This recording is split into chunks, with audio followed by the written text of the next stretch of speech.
काय केले क्या है फुल फॉर्म? है ना? अच्छा यूनिट एंड सेफ चाइना की स्टेट एफडीए, इसको एसएफडीए भी बोलते हैं, ठीक है? और United kingdom UK MHRA medicinal and health care regulatory agency, south Africa MGC medicinal control council, Australia easy therapeutic good administration, right? तो ऐसे ही करते हैं इंडिया की सिडेस्को कौन सेंट्रल ड्रग स्टैंडर्ड कंट्रोल, ऐसे उस दिन से हमने तो तक नहीं लेटेस्ट न्यूज़ पूछी थी सिडेस्को की नई न्यूज़ कब परसों आई है पता? वो नहीं पता। तुम हमसे ज़्यादा बिजी हो। रात को 9 बजे घर पहुँचता हूँ 9:30 क्या करते हैं दिन भर सैटरडे संडे मेरे पास नहीं है। क्या करते हैं दिन भर संडे मेरे पास नहीं है। अरे तुम लोग तो क्या है कि जिस दिन कॉलेज नहीं गए उस दिन सुबह स्टार्ट कर पे हो नो सर दाल चावल में सीख लिया तो खाना खाए संडे को कोचिंग 4 घंटे लगता है। हाँ उसकी एक कनाडा बताओ हेल्थ कनाडा की हेल्थ के नाम हेल्थ कनाडा ये याद रहेंगे सब न्यूज़ बताइए न्यूज़ क्या आई है कनाडा यूरोप की ई है ई ए क्या form European medicine agency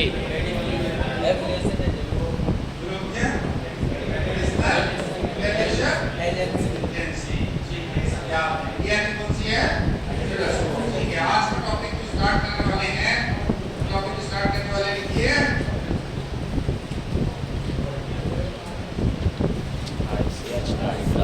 ICH what is ICH full form? International conference of organisation ये तो छोटे बच्चे जानते हैं दूसरे कॉलेज में बड़े बच्चे को पूरा जानना पड़ेगा क्या full form? बस सभी पूरा क्या ये 40% क्या है? देखो international conference on organisation of technical requirement for registration of pharmaceuticals for man use. International Conference on Harmonization of Technical Requirement for Registration of Pharmaceuticals for Human Use.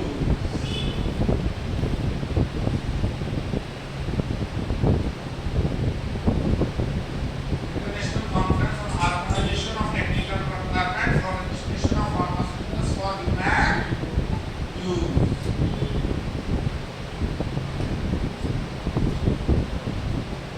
क्या है ये? एक कॉन्फ्रेंस हुई हार्मोनाइजेशन पे। हार्मोनाइजेशन मतलब सहमति इन्हें बोलते हैं सहमति एग्रीमेंट सहमति समझौता।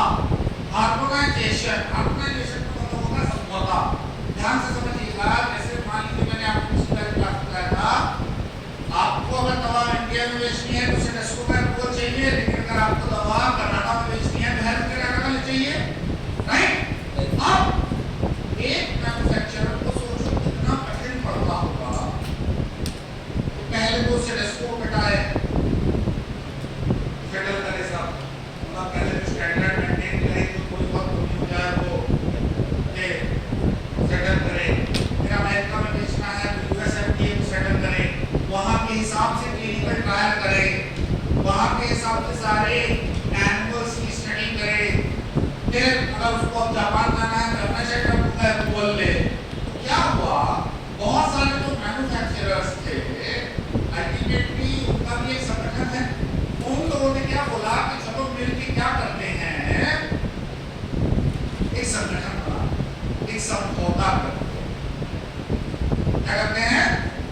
एक समझौता करते हैं कि रूल तो अपने अपने रहेंगे, अपने अपने कंट्री के रहेंगे, लेकिन कुछ शर्तों पे अपन एग्री हो जाते हैं,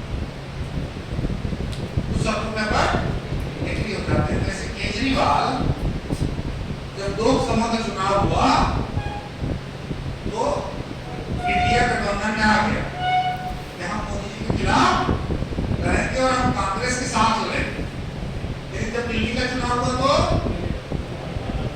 हम अलग लड़ेंगे, हम केंद्र में तो तुम्हारे साथ हैं, लेकिन जब राज्य का चुनाव आएगा तो हम अकेले लड़ेंगे। आगे बात समझ में ऐसे ही कुछ कंट्रीज ने क्या कहा, उन्होंने ये कहा कि चलो कुछ बातों पे हम सब मान जाते हैं कि एक कॉमन गाइडलाइन ऐसी बनाते हैं जो उस कॉमन गाइडलाइन को अगर हमने यूएसएफडी का छोड़ो, इसका छोड़ो, उसका छोड़ो, उसका छोड़ो, अगर हमने आईएसएस गाइडलाइन का वो रूल फॉलो कर लिया और उसका अप्रूवल हमारे पास है, तो हम हमारे मेंबर नेशन जो हमारे सहमति वाले देश हैं उन देशों में फ्रीली दवा बेच पाएंगे।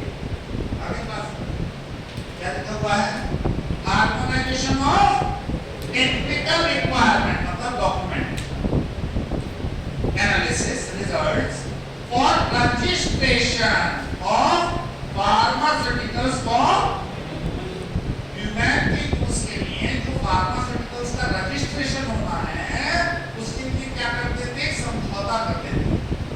समझौता करने के लिए कॉन्फ्रेंस ऑर्गेनाइज की गई, क्या की गई, कॉन्फ्रेंस ऑर्गेनाइज की गई किन 3 देशों में मिलकर, 3 फाउंडर नेशन है आईसीएच के, 3 फाउंडर नेशन है। 1990 में यूएस, यूरोप एंड जापान के 3 कंट्रीज मिली, बोली चलो हम लोग मिलते हैं, हम लोग का एरिया बड़ा है, चलो हम लोग चालू करते हैं। तो 1990 में एक कॉन्फ्रेंस हुई अमेरिका में, उसमें किन 3 देशों ने भाग लिया, यूरोपियन यूनियन, यूरोप में, अमेरिका ने और जापान ने। तो चलो हम तीनों मिलते हैं।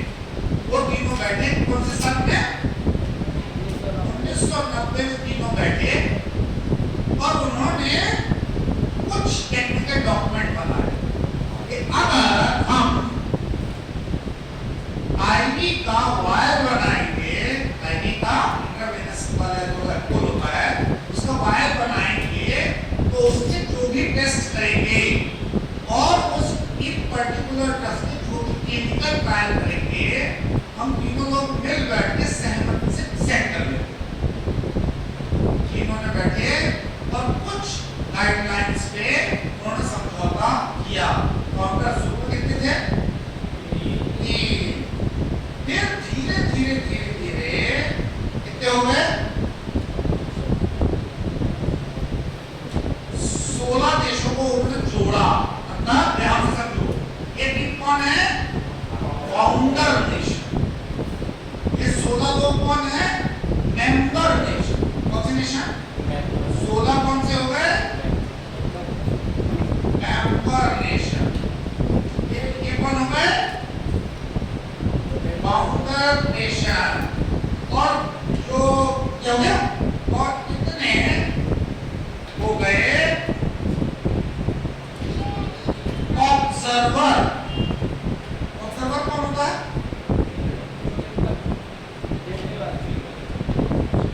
ऑब्जर्वर वो होता है जो तुम इतने बड़े नहीं हुए कि हमारे संगठन में शामिल हो जाओ, लेकिन तुम हमारी मीटिंग में बैठ जाना, तुम हमारी मीटिंग में बैठ जाना, देख लेना, अगर अच्छा लगे तो आ जाना।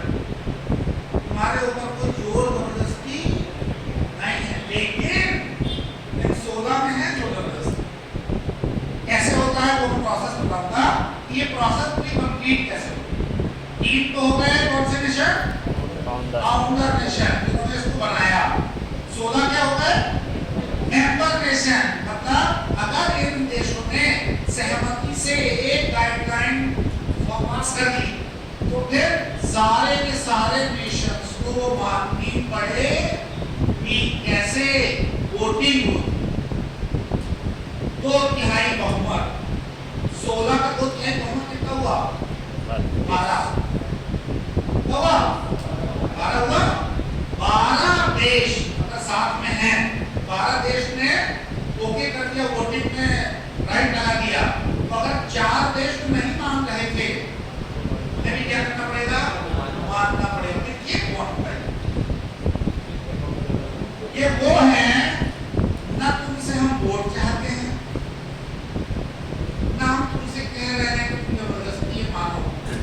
तुमको बैठना है तो सीट कुर्सियां लगी हुई है, वहां बैठ जाओ, देख लो। कुछ बोलना है तो एक एक्सपर्ट नॉमिनेट करो। अगर तुम्हें अपनी राय रखनी है, माने न माने हम देखें। तुम्हें अगर कुछ बोलना है, पहले तो मीटिंग अटेंड करो। मीटिंग अटेंड करने के बाद जो तुमको समझ में आए तो तुमको ऐसा लगता है कि नहीं ये गलत है, थोड़ा सा कुछ बोलना चाहिए, तो एक एक्सपर्ट नॉमिनेट किया जाता है। वो बोल देता है अपनी बात। अगर इन लोगों को सुनना है तो सुनेंगे, नहीं सुनना है तो नहीं सुनेंगे। इंडिया कहाँ? इंडिया यही है अभी। 2016 फरवरी 2016 में पहली बार इंडिया ऑब्जर्वर बना था ICS, और आज तक ऑब्जर्वर ही। अभी अपन उसमें नहीं, ये मत सोचो कि हम नहीं बनना चाहते।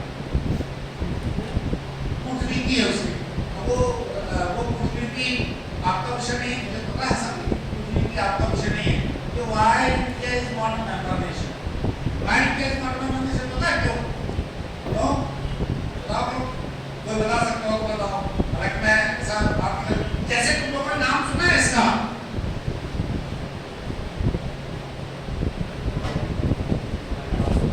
सुने हो? ललित का नहीं सुना। 1 2 3 4 5 बताओ, नाटकों बोल पाओ, 5 कर दिया। अच्छा एक मिनट, ईमानदारी से करते हैं, जनरल नॉलेज बहुत कमजोर होती है। अच्छा बताओ, पिछले 4 कितने साल हो गए रशिया यूक्रेन लड़ाई करते हुए? 3-4 साल हो गए। इधर तो सामने 5 में से कोई भी एक खड़ा होकर होता है, काहे लड़ रहे हैं ये? 5 में से कोई भी एक, मैं बढ़िया 90-100 रुपए वाली डेयरी मिल्क खिलाऊंगा, वादा है। अगली बार जब हम क्लास में डेयरी मिल्क लेके आऊंगा। जल्दी बताओ, 5 में से ये दोनों काहे लड़ रहे हैं? रोज देख रही हो 50 मर गए, बिल्डिंग गिरा दी, पूरा आधा ध्वस्त हो गया। अरे तुम नहीं बता, तुम क्या बता रहे हो? हाँ बताओ 5 में से कोई। I'm giving you 1 minute.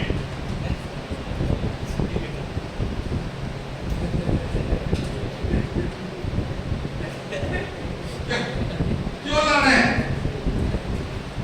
अच्छा चलो, क्यों नहीं पता? लड़कों को देखो, लड़कों को बताओ ईमानदारी से, हाथ खड़ा कर, क्यों लड़ रहे हैं? 1 2 हस्तक से 3, बाकी सब लेके ही हो।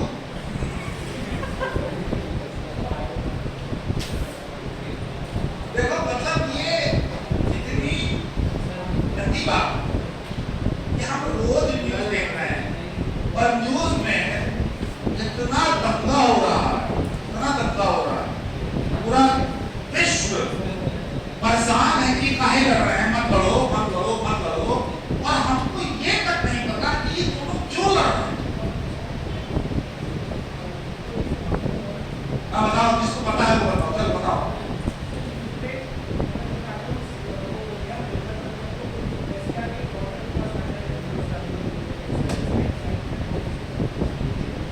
एक गाना सुने हो,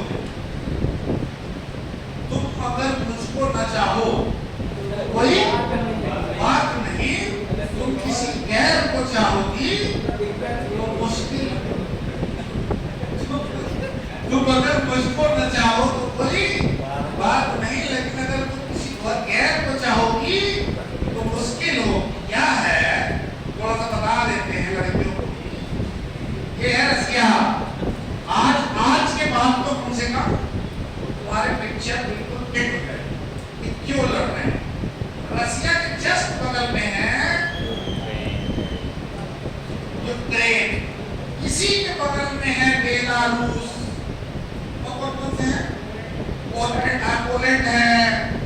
पोलैंड है, एक है बेलारूस, एक और कौन सा है? चल छोड़ो उसको, अपन से नहीं, ये हो गया। नहीं, अब इससे बहुत दूर है यूएस, ब्रिटेन,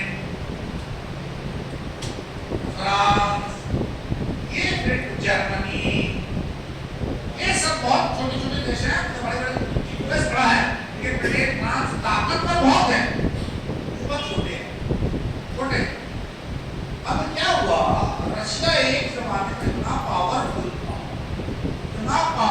था कि कोई उसको कुछ नहीं बिगाड़ पा रहा था।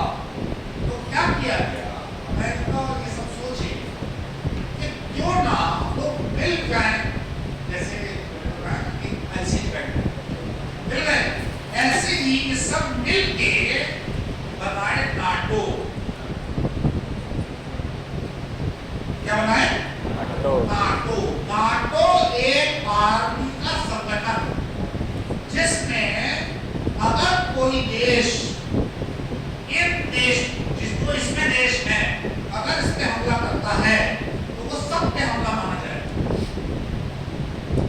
अगर किसी देश में इससे ये दो तीनों दोस्त हैं, लेकिन अगर इसने इस पे हमला कर दिया, नहीं सुनी जाएगी, सबको मारना पड़ेगा, सबको खेल के मारना पड़ेगा। हमारी बात सुनो। अरे ये अब रशिया यूक्रेन को अपनी संपत्ति समझता है, और खाली सोवियत संघ, क्या कहते थे? सोवियत संघ, यूरोपियन यूनियन, यूएसएसआर, क्या कहते थे? यूएसएसआर कहते थे पहले। ये टूटा बेलारूस पे रशिया ने यूक्रेन को बदल गया। अब क्या हुआ, यूक्रेन को ये लोग लालच देने लगे, आ जाओ मेरे साथ आओ, मेरे साथ आओ। और रशिया क्या बोल रहा है, ये तो मेरा है भाई, तुम अगर मुझको न चाहो तो कोई दिक्कत नहीं, तुम मेरे से अलग हो ना, कोई रहो, अपना देश चलाओ, लेकिन इनसे नहीं मोहब्बत करनी, नाटो से मोहब्बत नहीं करनी। क्योंकि रशिया को भी पता है कि जिस दिन रशिया ने एक मील जहां फेंका मिसाइल, तो सारे देशों को उसके ऊपर हमला करना पड़ेगा। इसलिए रशिया इसके खिलाफ है, तुम नाटो में सम्मिलित नहीं होगे। ब्रिटेन बोलता है हम होंगे, और अमेरिका को क्या बोले, हाँ तुमको लेंगे, हाँ तुमको लेंगे। और जब बात निकली तो दूर तक जाएगी, सुन ही लोगे। अब क्या हुआ, सुन लो क्या हुआ, अमेरिका, ब्रिटेन, ये इनको इनसे क्या मोहब्बत हुई, क्या हो कोई बताए? मतलब तुमको भी दिमाग में आ रहा होगा ना, तुमको दिमाग में आ रहा होगा क्या रशिया बॉर्डर, इन सबको इससे क्या मोहब्बत हुई, क्या हो हमारे साथ है बॉर्डर मिनरल रिसोर्स का अपूर्व भंडार, इतना कि पूरे वर्ल्ड में जितना है उतना अकेले इनके पास। प्लैटिनम, यूरेनियम, यूरेनियम, अगला एनर्जी सोर्स यही है सब। न्यूक्लियर रिएक्टर में फ्यूजन होगा, एनर्जी लिमिट का पेट्रोल तो खत्म हो रहा है, इसे पेट्रोल खत्म हो रहा है, उसकी डिपेंडेंसी खत्म हो रही है। अमेरिका के पास नहीं है कुछ पेट्रोलियम, कहाँ है? सब अरब, कहाँ है? अरब में है। यूएस को पैसे देके पेट्रोल खरीदता है, बोला सारा पैसा वहीं चला जा रहा है, छोड़ो पेट्रोल ही खत्म, हमको तुमसे चाहिए ही नहीं। हम क्या करेंगे, हम ये वाला मिनरल रिसोर्स लेंगे, इनको रिएक्टर में लड़वाएंगे, एनर्जी निकालेंगे और काम करेंगे। तो ये यूक्रेन की सारी एजेंसीज जितनी भी मिनरल्स रिसोर्सेज के माइंस में उन सब धीरे धीरे साइन करवा रहा था और कहते ये जाओ अच्छा ही लो, आठ ले लो, और क्या चाहिए, पनडुब्बी चाहिए, ये चाहिए, वो चाहिए। तुमने देखा होगा अमेरिका का एक भी सैनिक लेकिन अमेरिका का सारा फाइटर प्लेन, टैंक, बंदूकी, सारी चीज में दी नहीं, बेची नहीं, क्या करेंगी, बेच दी और उसके बदले में इसके जितने भी मिनरल रिसोर्स थे उसको लेना चाहा। भाई बात समझ में आई, लेकिन अब उसको समझ में आ गया ये हार मानने वाला नहीं है, उसको सुराग मोह किया और नहीं। अब बोल रहा है, क्या बोल रहा है अमेरिका, नहीं करेंगे रसिया से दुश्मनी नहीं ले सकते। क्यों? क्योंकि उसने बहुत कुछ ले लिया और हार भी मान रहा है, क्योंकि हार मान नहीं रहा, हार नहीं मान रहा। तो ये कभी भी इसके साथ अलग नहीं होगा। अमेरिका भी समझ गया, जितना दूसरा का लोग किया और उसको काट दिया। याद रखेगा कौन कर रहे हैं दोनों, जो कर रहे हैं अमेरिका और सारे उसको कहाँ शामिल करना चाहते थे, नाटो में। और रशिया क्या बोलता है, तुम नहीं जाओगे वहां। अब सबको समझ में आ गया, याद आएगा क्या, कहाँ थे पर रसिया।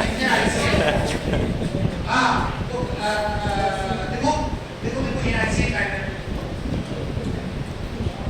कौन से ईयर में स्टैब्लिश हुआ था, 1990। मेंबर नेशन कितने थे, 3, राइट।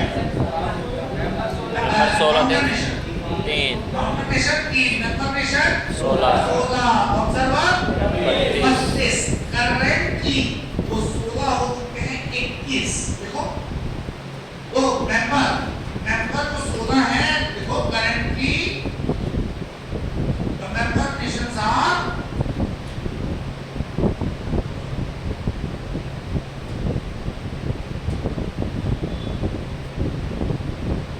21 और जो ऑब्जर्वर हैं 32 वो हो चुके हैं करेंटली 37। जो 32 ऑब्जर्वर हैं वो हो चुके हैं कितने, 37 ऑब्जर्वर हो चुके हैं। ठीक है भाई, ओके बात क्लियर है। लिखो इंडिया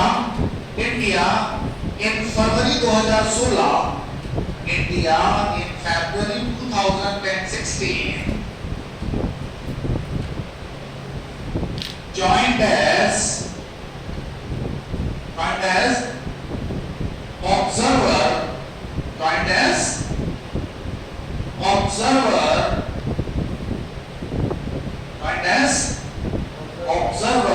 in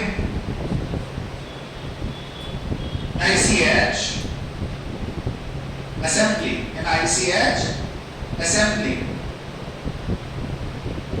देखो India cannot take part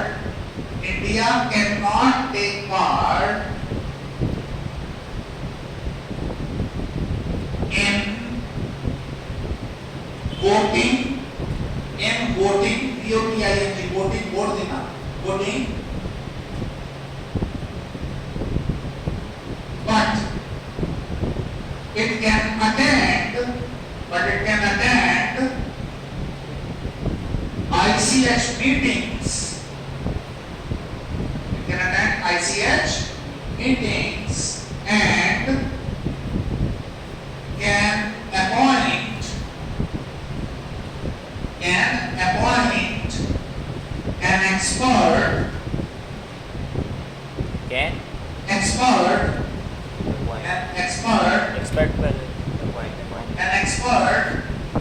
for its opinion or stand, for its opinion or stand. Opinion or stand. ठीक है? मतलब इंडिया क्या कर सकता है? वोटिंग में भाग नहीं ले सकता और वोटिंग में भाग नहीं ले सकता, लेकिन क्या कर सकता है? मीटिंग में बैठ जाएगा, मीटिंग में बैठने के बाद अपना एक एक्सपर्ट की बात रखने का अधिकार है। नेक्स्ट पॉइंट लिखिए, नेक्स्ट पॉइंट लिखिए।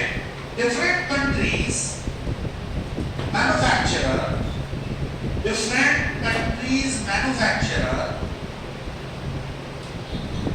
different countries manufacturer, different countries manufacturer has to face face different regulatory agencies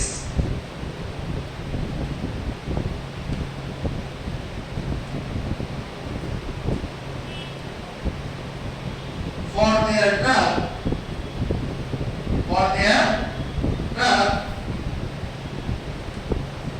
to be approved for sale, to be approved for sale, to be approved for sale. ICH, next one, ICH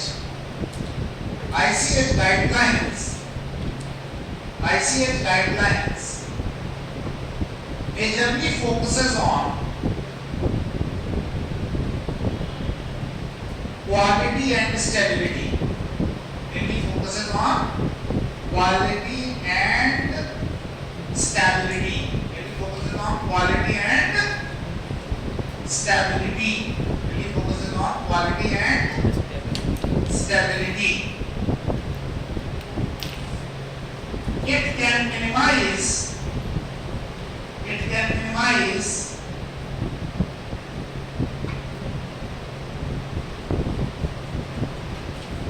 duplication of clinical trials and minimizes uses of animals in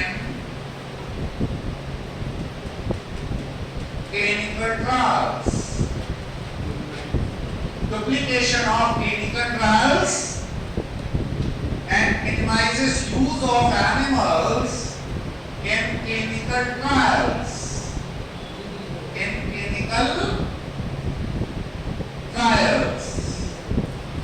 In clinical trials. मतलब कि क्या करते हैं? Clinical trials बार-बार कराने की जरूरत नहीं है। एक देश ने कर लिया और एक देश ने कर लिया तो हम सब मान लेंगे। ध्यान से समझो। अभी तो क्या करना पड़ रहा है? अगर मैंने एक वैक्सीन लॉन्च की, मैं अपने देश में करूंगा, फिर अगर मुझे अमेरिका भेजनी तो वहां के क्लिनिकल ट्रायल करना पड़ेगा? नहीं। 16 देश में मिलकर किसी एक देश में करवा लेते हैं। किसी एक देश में क्लिनिकल ट्रायल करवा लिया। उसके जो रिजल्ट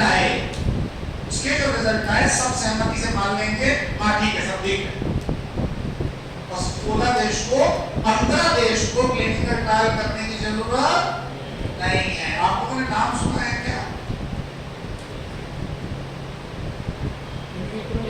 IPIPC, कोरिलेशन क्या होता है?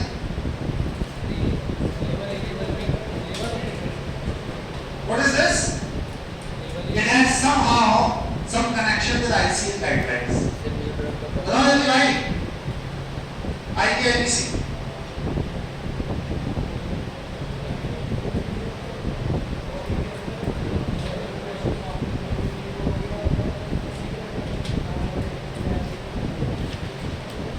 और कोई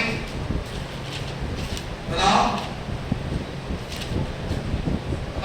इंटरव्यू। अरे यार in vitro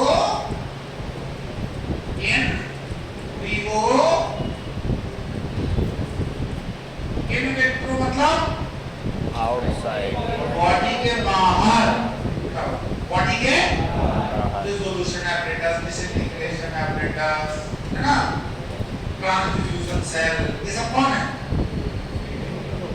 in vitro, in vivo body के, और ये क्या है? एक्स विवो क्या है? In vitro, in vivo, x Vivo, दोनों के अंदर, दोनों का मिक्स कर, दोनों के अंदर दोनों का मिक्स कर लें। कैसे करना है? चूहे की चमड़ी लें, चूहे की स्किन लें, और एक ट्रांसड्यूसर सेल खरीदें। ये है रिसेप्टर कंपार्टमेंट, ये है डोनर कंपार्टमेंट, बीच में चमड़ी लगा दी, स्किन, चूहे की चमड़ी लगा दी, यहाँ अपना सिरप भर दिया जिसका आपने को रिलीज देखना है, या ऑइंटमेंट, सिरप क्रीम ऑइंटमेंट भर दिया। अब क्या देख रहे हो? क्या आपका जो क्रीम है जो आपने यहाँ रब किया है वो अंदर जा रहा है क्या? नहीं जा रहा। जिंदे चूहे के अंदर तो करे नहीं हो, अगर जिंदा चूहे के अंदर कर रहे होते तो क्या कहलाता? तो दो ग्लास के बीच में कर रहे होते तो क्या कहलाता? क्या कर रहे हो? ना इन विवो ना एक्स विवो, दो ग्लास के कंपार्टमेंट बीच में। एक तरीके से कि मान लो दो बीकर हो, एक बीकर ऐसे लो, बीच में चूहे की चमड़ी और उसके ऊपर एक बीकर और ऊपर वाले बीकर में क्या है? जिसको पेनिट्रेट करवाना है, और नीचे वाले में क्या है? जैसा ब्लड। अगर कोई क्रीम यहाँ पे लगाई, जो क्रीम है, जो चमड़ी हो गई, ये हो गई रैपिड किया रैंड की स्किन, है ना? और जो तुमने क्रीम लगानी है वो कहाँ रखे? डोनर में। और रिसेप्टर में क्या रखे? ब्लड जैसा बफर, ब्लड जैसा बफर। आपको पेनिट्रेशन है कितनी ड्रग यहाँ आ गई, इसको कहते हैं एक्स। नहीं सुने हो? सुने ना? इन विट्रो मतलब समझ गए? Outside body, in vivo inside body, x Vivo आधा आउटसाइड आधा इनसाइड। एनिमल की स्किन को यूज करते हुए आउटसाइड, राइट? कहते हैं एक्स विवो। जो ये वाला आइडिया किसी की नहीं। What is in vitro in vivo correlation? In vitro in vivo correlation का मतलब ये है इन विट्रो बहुत सस्ता, सरल, कम दिमाग लगा के हो जाता है ना? सेट करना है, डिस्ट्रीब्यूशन कर लिए, ये कर लिए, प्लान में सेट कर लिए।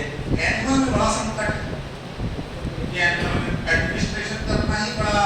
ये हो कभी चूहे को टैबलेट खिलाए हो? कौन कौन खिलाया? कोई खिलाया है? इंजेक्शन दियो, टैबलेट खिलाए हो कभी? पाउडर दिया, पाउडर चूहे को टैबलेट खिलाई सर, लिक्विड फॉर्म में खिलाई। टैबलेट चूहे को खिला ही नहीं सकता, वो उल्टी कर देता है। यहाँ रखोगे, जैसे रखोगे उसका पैसेज बहुत, उसका पैसेज का बहुत नैरो होता। तुम सोचो कि तुमने खिला दिया, लेकिन वो खिला भी यही है। ऐसे इधर-उधर देखते रहो, यही रहता है। टैबलेट खिलाओगे नहीं होगा। ओके? एक इंजेक्टर होता है, देखे हो? ऐसा करके, और उसमें एक ऐसा पुशर लगा होता है। यहाँ पे आपने अपनी टैबलेट रखी, यहाँ पे अपनी टैबलेट रखी, टैबलेट जो पूरी रॉड है, जैसा रॉड, ये चूहे को मुंह में डाल दो, यहाँ से लेके नीचे तक, और फिर यहाँ पे तो यहाँ से आप धक्का पीते टैबलेट ले जाए, नहीं करता है। इसको कहते हैं, क्या कहते हैं इसको? इन विवो कहते हैं डोज इंजेक्टर। क्या कहते हैं? Dose injector. डोज देने के लिए ओरली, समझना है? ओरल डोज कैसे देते हैं? वो नहीं कर देता। जिन लोगों ने प्रैक्टिकल किया है तभी वो जानते हैं, जिन लोगों ने नहीं किया वो ये ऐसा। ठीक? तो in vitro in vivo correlation क्या होता है? यहाँ पे इन विट्रो एक्सपेरिमेंट कर लिया, मैंने इसीलिए बताया आप लोगों को कि इन विवो कितना कठिन होता है काम करना।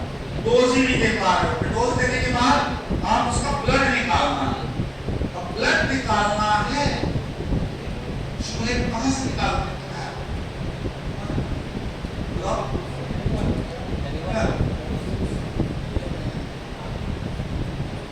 यहाँ ऑर्बिटल एक्शन लेते हैं कैपिलरी, यहाँ पहुँचते हैं, यहाँ इंपॉर्टेंट है, ये बल्ब यहाँ आते हैं और ऐसा कैपिलर वेसिकल्स के यहाँ पे हाई प्रेशर में ब्लड रहता है, जैसे ही वहाँ से सैंपल लेते हैं बढ़िया भरभरा ब्लड आता है, लेकिन उसको अगर किसी ने जैसे बेचारा चूहा अंधा हो आँख खोल क्या होता है, एक बल्ब ये रेटिना है, ठीक है, बल्ब पिंपल दिख रही है, इस पिंपल के बीच में आपने देखा होगा बीच में कैविटी है जो कभी अगर आपने आँख अपनी शीशे में देखी होगी, देखिए कभी आँख शीशे में आँख देखी होगी तो हमेशा ये दिख रहा है कॉर्नर में, यहाँ तुम देखोगे कॉर्नर में एक कैविटी है पतली सी, बस वो वहीं पे टारगेट करके ब्लड निकाल रहा है, उसको कुछ होता नहीं है, लेकिन ब्लड वहां से निकाला जा सकता है, कोई कलम कराने की जरूरत नहीं, कोई कुछ नहीं, आपको ऑटोमेटिक हील हो जाता है, इसीलिए वहां से लिया जाता है तो ऑटोमेटिक हील हो जाता है। बहुत समस्याएं तो मर जाता है, अंधा हो जाता है, और जिस पहली बार इतने लोगों में किसी एक को आएगा तो उसको अपनी इंडस्ट्री में रखना, हाई सैलरी देना, समझ रहे हो ना, जिसको आएगा वो तो हीरो बनेगा ना, ज्यादा पैसा मांगेगा, तो इंडस्ट्री में कुछ चैलेंज है, क्या चैलेंज है ये विट्रो इन विवो कोरिलेशन, अगर हमारा रिजल्ट इसमें अच्छा है तो हम मान लेंगे ये भी हो जाएगा,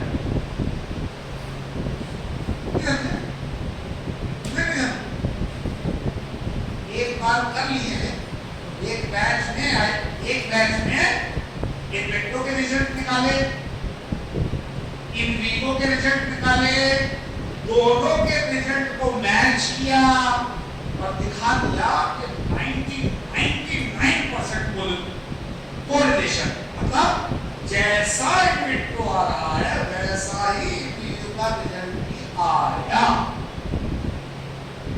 हम क्या मान लेते हैं अगली बार कि जो इन विट्रो का रिजल्ट अगले बैच के लिए आएगा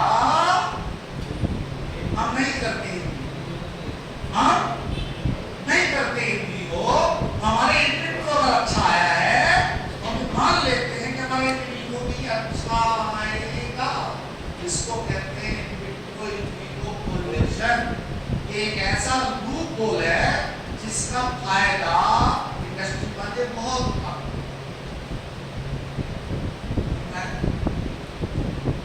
रिसर्चर्स हैं एंड फार्म रिसर्चर्स भी वो भी इसका बहुत फायदा होगा, आईबीआई सबने समझे कि नहीं समझे, जैसे कि तुमने एमफॉर्म का प्रोजेक्ट कर रहे हो, अब एमफॉर्म का प्रोजेक्ट कर रहे हो, तुमने अपना कोई नैनो कैप्सूल बनाया और उसको टैबलेट बनाया, उसका टैबलेट बना लिया, अब टैबलेट को अलग-अलग फॉर्मुलेशन बना दो, किसी को मतलब ज्यादा, किसी को मतलब कम, किसी में ये, किसी को देखे हो ना, तुमने 15 फॉर्मुलेशन बना ली है अपना, अब 15 फॉर्मुलेशन की टेस्टिंग करनी है चूहे पे, क्या करो एक फॉर्मुलेशन का इनको भी कर दो, इनको भी कर दो और उसका कोरिलेशन दिखा दो 99%। अब क्या होगा, दूसरे फॉर्मुलेशन का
इंट्रोड्यूसर, इंट्रोड्यूसर समझते हो, जिसने इंट्रोड्यूस किया, introducer,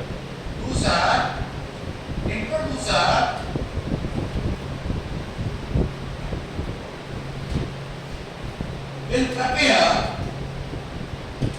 will prepare a concept note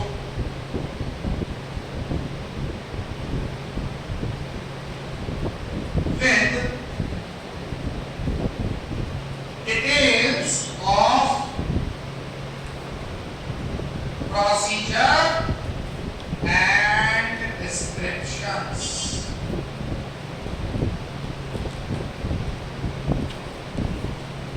With cost, benefit ratio. सबसे पहले क्या करेगा ये? इंट्रोड्यूसर, मतलब जो 16 कंट्री हैं, उन 16 कंट्री में से एक नेता उठेगा, तो एक नेता बोलेगा क्या कि मेरे पास एक आइडिया है, चलो ऐसा करते हैं। तो वो क्या बनाएगा? ये कंसेप्ट नोट नाम का एक पेपर बनाएगा, राइट? उस कंसेप्ट नोट में क्या क्या रहेगा? पूरे डिटेल्स रहेंगे प्रोसीजर के, और फिर रहेगा कॉस्ट बेनिफिट रेशियो, मतलब कितना पैसा हम सब मिलके लगाएंगे और हम सब का कितना फायदा होगा, हम सब मिलके कितना खर्चा होगा हमारा और हमारा कितना फायदा होगा। फिर क्या होगा? नेक्स्ट स्टेप देखो, नेक्स्ट स्टेप क्या होगा? ICH assembly will assess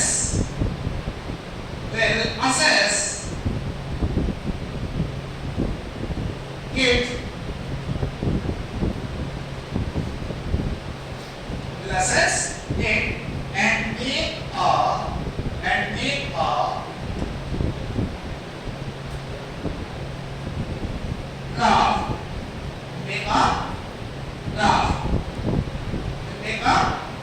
draft, next point.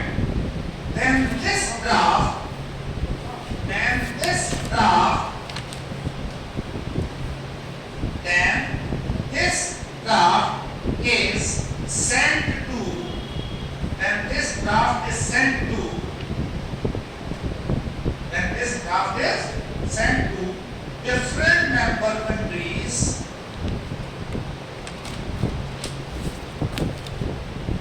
for their opinion and suggestions.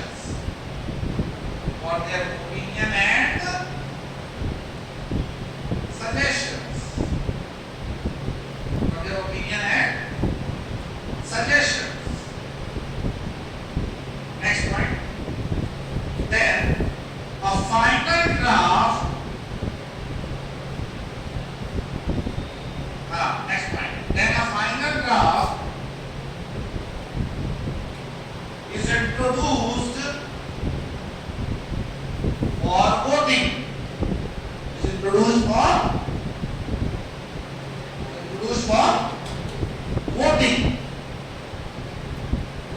Next point. After passing of voting,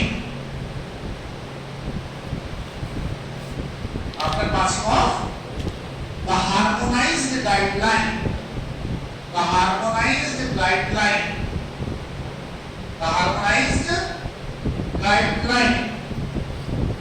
is published on ICH website.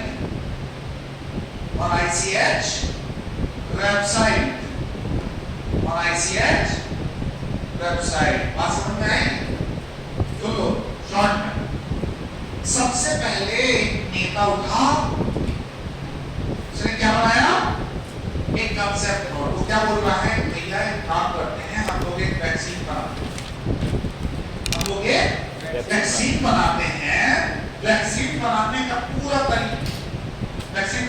पूरा तरीका, नाम, कलर कैसे बनाएंगे, सब मेरे पास है। और अगर हम बनाएंगे इतना पैसा खर्च होगा तो इतना फायदा होगा। फिर वो टेस्ट करके और कहाँ भेज देगा?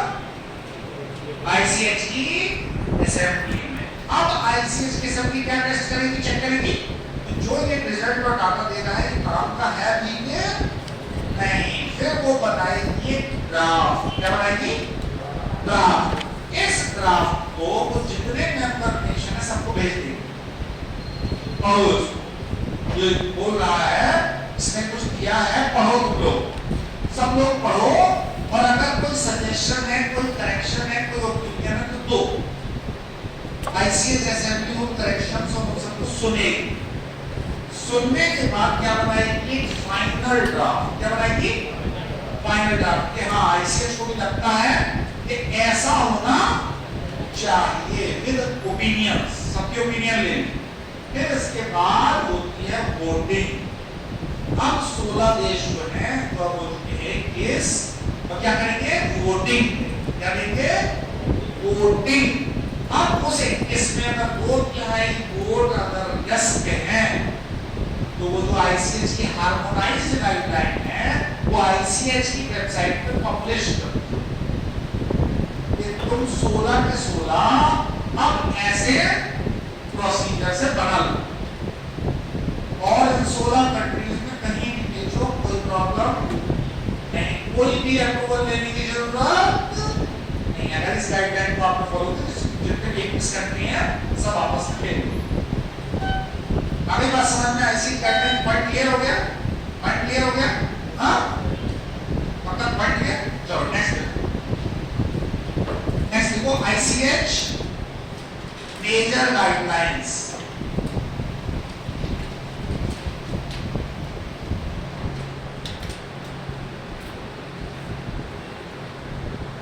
ICH major guideline. ICH majorly focuses on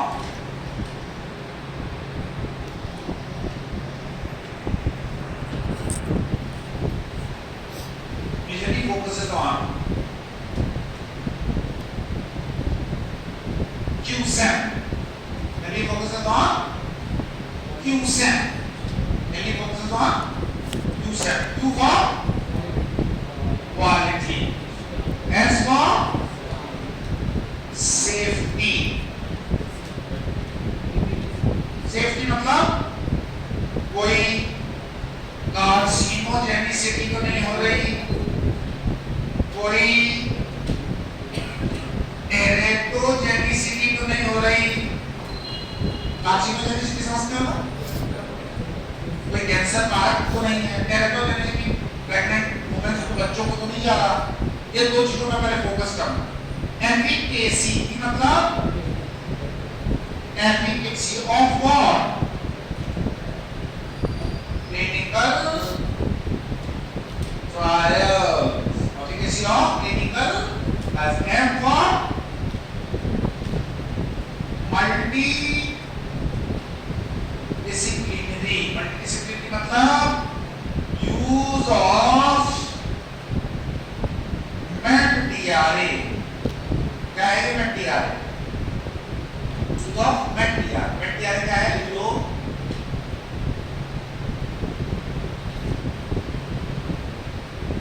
medical dictionary for regulatory activities. Medical dictionary for regulatory activities मतलब कि ICH एक medical dictionary for regulatory activities और एक है CPD common technical document. ICH किस पे फोकस करता है? QSEM पे। Quality, safety, efficacy and multidisciplinary.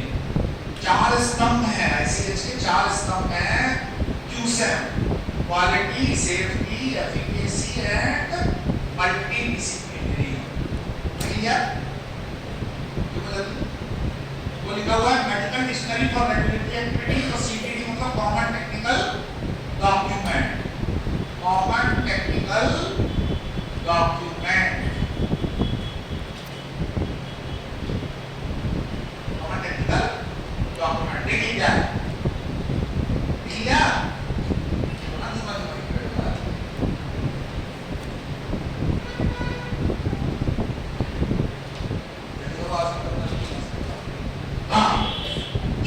Q से क्या है? क्वालिटी। एस मतलब सेफ्टी। कहीं हम ऐसे प्रोडक्ट को अप्रूवल को नहीं दे रहे तो क्या प्रूव कर रहा हो? कैंसर हो जाए या टेरेटोजेनिसिटी, मदर और बच्चे को प्रभाव करे। मतलब आपको कभी नहीं करा कुछ, लेकिन मदर अपने न्यूबॉर्न को ट्रांसफर ना कर दे कोई ऐसी जेनेटिक बीमारी, उस पे फोकस है। दूसरा क्लिनिकल ट्रायल्स की एफिकेसी, मतलब जो क्लिनिकल ट्रायल हो रहे हैं उनके रिजल्ट सही है कि नहीं है। ऐसा ना हो कि एक कंट्री ने क्लिनिकल ट्रायल कर दिया और सबने मान लिया, पहले उसको चेक करो कि सही है कि नहीं। लास्ट में मल्टी डिसिप्लिनरी मतलब और क्या चीजों का यूज होता है। पहला है मेट-डीआरए। मेट-डीआरए मतलब आप कहीं भी जाओ किसी भी फील्ड में, वो फील्ड वाले छोटी सी डिक्शनरी निकालो। तो डिक्शनरी में क्या होता है? जो वहां की बोलचाल में होने वाले छोटे छोटे एब्रिविएशंस, डेफिनेशंस या टर्मिनोलॉजीज हैं, उनके डिक्शनरी निकालता है आईसीएच। अगर आपको कहीं पढ़ना है, जैसे मान लो टेरेटोजेनिसिटी, अब जर्मनी वाले को किसी क्लिनिकल रिसर्च वाले को नहीं पता व्हाट इज टेरेटोजेनिसिटी, तो एक डिक्शनरी निकालता है आईसीएच, जिसको बोलते हैं मेट-डीआरए। क्या बोलते हैं? वो मेट-डीआरए में सारी छोटी छोटी डेफिनेशंस की एक्सप्लेनेशंस, और एक टेक्निकल डॉक्यूमेंट्स का रिजर्वायर है जिसका नाम है सीटीडी, कॉमन टेक्निकल डॉक्यूमेंट। ठीक है? Point clear? Point clear? अब जो गाइडलाइंस हैं वो कौन कौन सी हैं? देखो पहली Q1,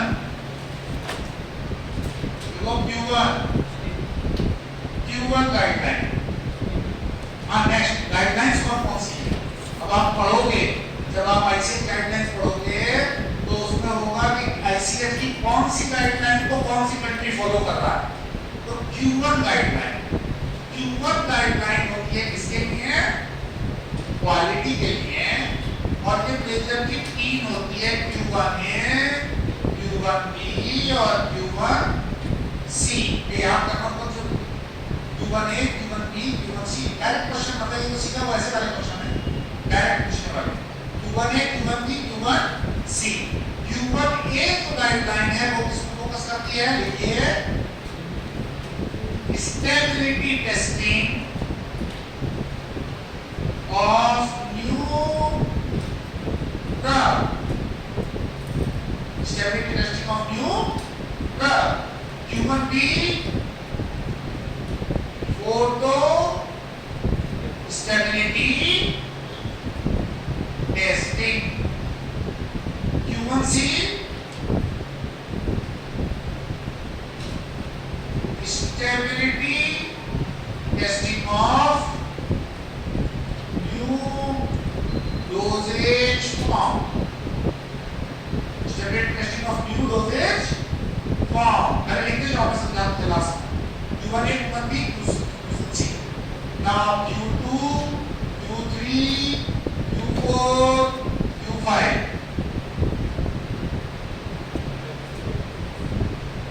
Q2 क्या है? Validation of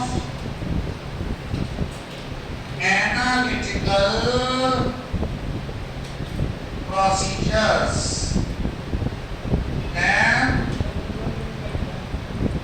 अभी जो समझ में आ रहा लिखते जाओ। Impurity testing, impurity testing then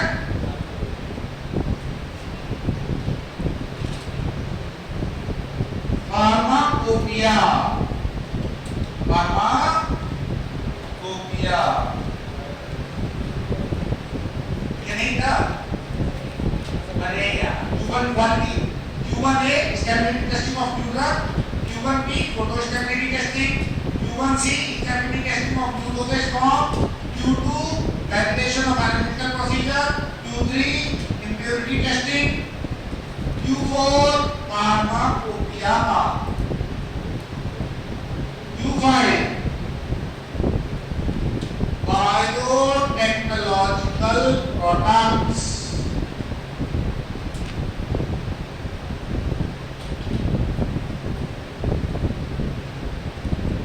biotechnological products specifications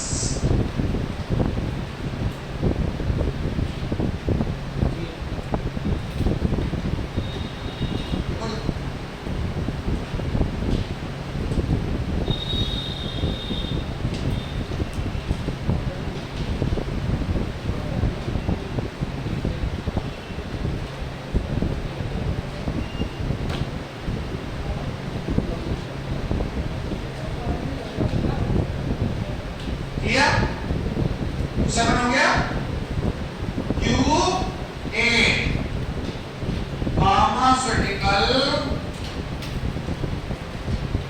product development pharmaceutical product development Q9 quality risk management ये जब भी ये है सारी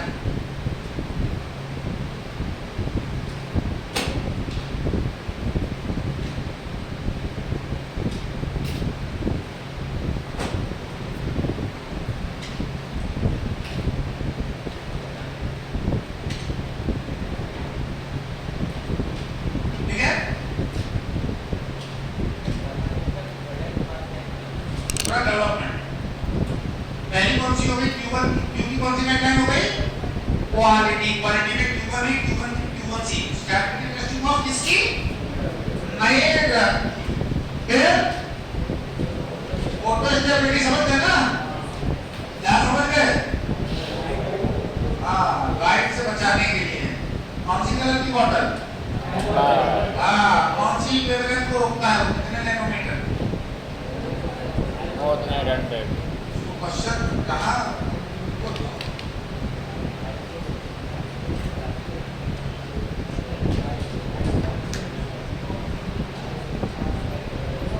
अरे कितनी वेवलेंथ की लाइट को बचाता है 290 से 450 नैनोमीटर आसपास कहाँ है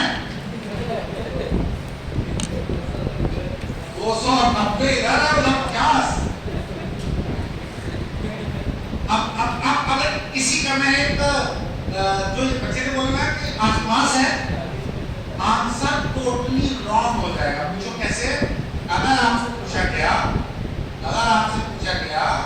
कि एक पर्टिकुलर रेडिएशन से 210 नैनोमीटर की हार्मफुल रेडिएशन निकल रही है so the containers and closure must be prepared from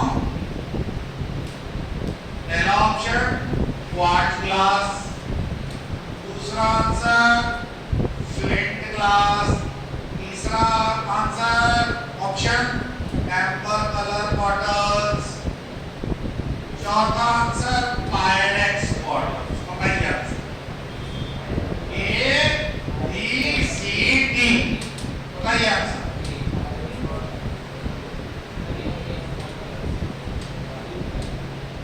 flint glass B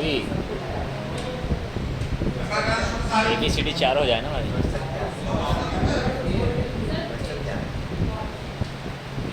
what answer is what answer is B yeah boy flint glass. UV radiation से सिर्फ दो ही ग्लास रोकते हैं, एक एम्बर कलर बॉटल और एक flint glass. Amber colour bottle से रोकती है 290 से 450। जहां थोड़ा कॉम्प्रोमाइज करना है 290 से सस्ता वाला तो होता है फ्लिंट। जैसे तुम बोले ना आसपास, तो 210 में तुम्हारा आंसर गलत हो जाता मेरे लाल, समझे? 210 में आंसर गलत हो जाता। आंसर क्या है? 290 से कम वाली जो भी रेडिएशंस को रोकना है तो उसकी कौन है? चलो अच्छा बताओ, एम्बर कलर बॉटल कैसे बनती है? क्या बनती है मतलब क्या है उसमें जो एम्बर कलर बॉटल? और आंसर पूरा नहीं है, इसी में तो चूक जाते। अधजल बदली शरकत क्या है? आधा ज्ञान और अधूरा। और बोलो कौन सा? आयरन ऑक्साइड या मैग्नीज ऑक्साइड? ऑप्शन अगर आ गए iron oxide, manganese oxide, ANP both, और ऑप्शन दिया गया नट, ना लगाओगे लाल तो लगा दोगे आयरन ऑक्साइड। हम यही पढ़े हैं, आंसर आयरन ऑक्साइड नहीं है सही। आंसर क्या सही है? C, both A and B, iron oxide and manganese oxide. तो देखो आयरन ऑक्साइड है, मैग्नीज ऑक्साइड।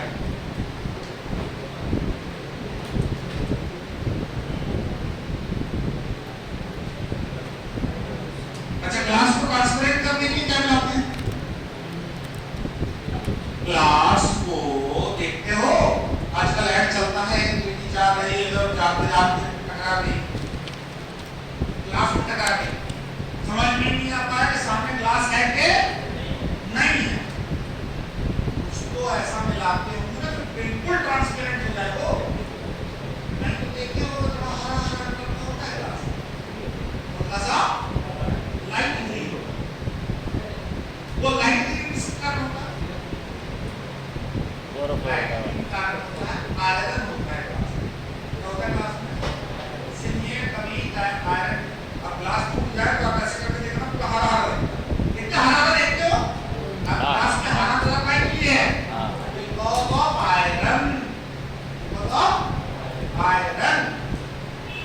उस हरे पद को हटाने के लिए हम क्या मिलाते हैं बताओ?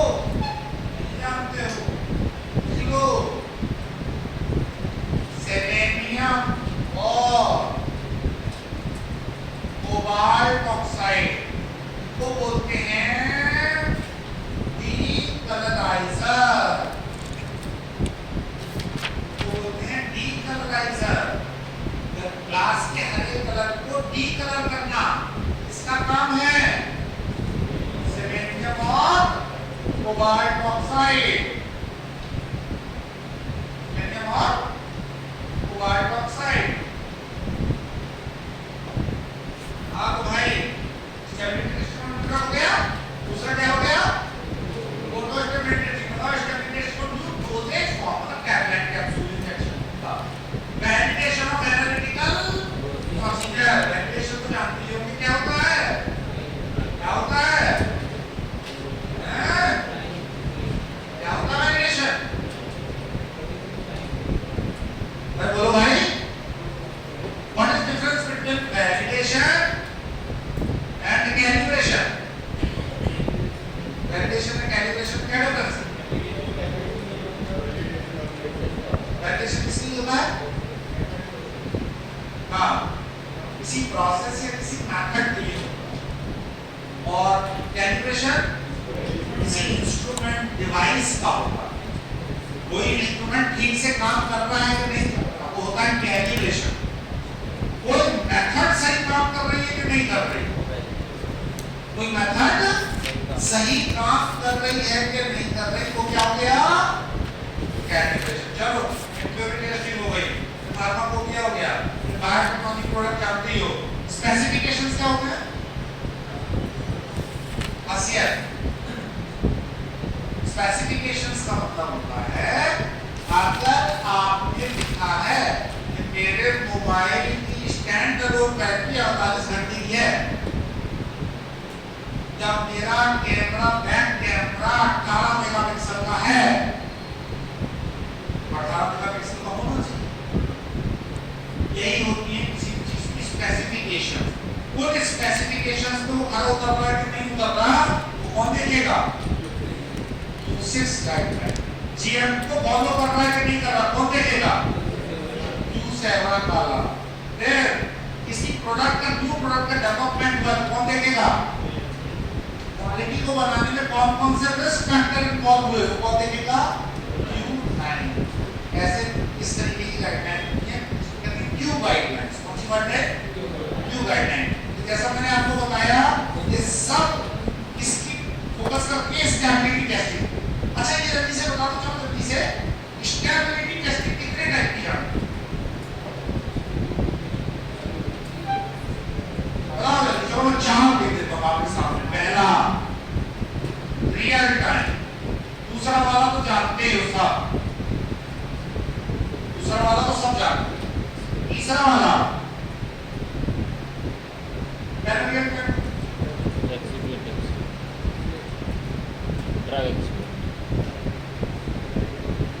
Real time. रियल टाइम मतलब कि ये देखो कि प्रोडक्ट अब सड़ रहा है या खराब हो रहा नहीं, इतनी हद तक खराब हो सकता है। किसी भी प्रोडक्ट का मैक्सिमम लिमिटेशन, वो सफेद से जब तक काला ही हो जाएगा क्या? काला होके क्या हो जाएगा क्या? हो जाएगा क्या? पत्थर बन जाएगा क्या? पत्थर बन जाएगा तो क्या हो क्या जाएगा? उसका मैक्सिमम लिमिटेशन। नहीं समझे? एक सिरप तुमने ली, उसकी स्टेबिलिटी है मान लो 6 महीने, 6 महीने बाद उसको नहीं यूज कर सकते, नहीं यूज कर सकते, लेकिन आखिर देखिए तो कि आखिर 6 साल बाद इसका क्या होगा? आखिर देखिए तो 60 साल बाद इसका क्या होगा? ऐसी स्टेबिलिटी टेस्ट को क्या बोलते हैं? To find out what max, देखो देखो, to find out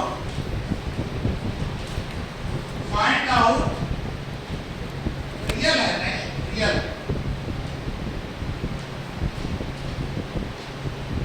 find out maximum,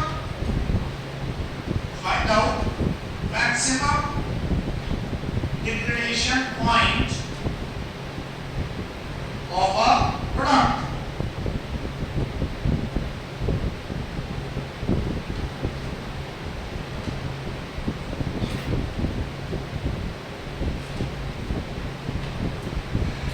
ये नेक्स्ट हो जाए, ये नेक्स्ट हो जाए, ये क्लियर। दूसरा कौन सा है? वो तो जानते हो साहब, क्या होता है? क्या करते हैं? बोलो बोलो,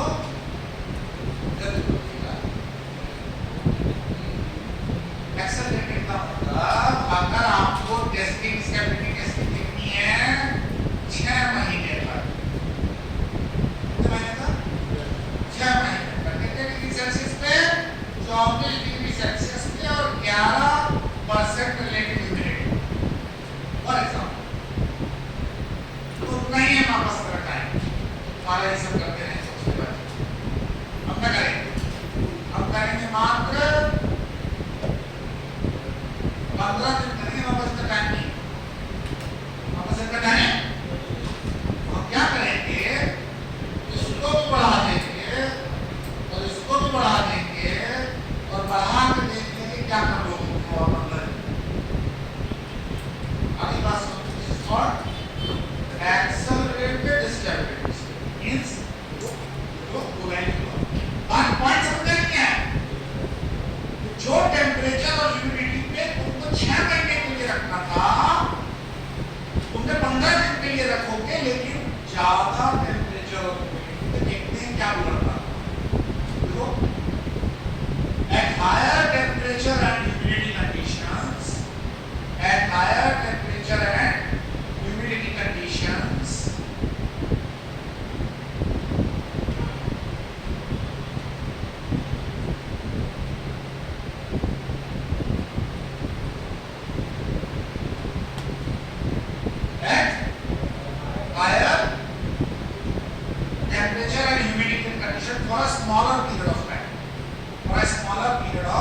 रिटेन से हम देखो for each batch that has been sent to market, for each batch BATCH, for each batch that has sent to market, for each batch that has been sent to market, मतलब ऐसे product जो market में तुमने launch कर दिए हैं वो भी कब तक संभाल के रखना पड़ता है? मतलब किसी भी प्रोडक्ट को इंडस्ट्री में कब तक संभाल कर रखा जाता है उसका सैंपल? जब तक उसकी एक्सपायरी ना हो जाए उसके 6 महीने।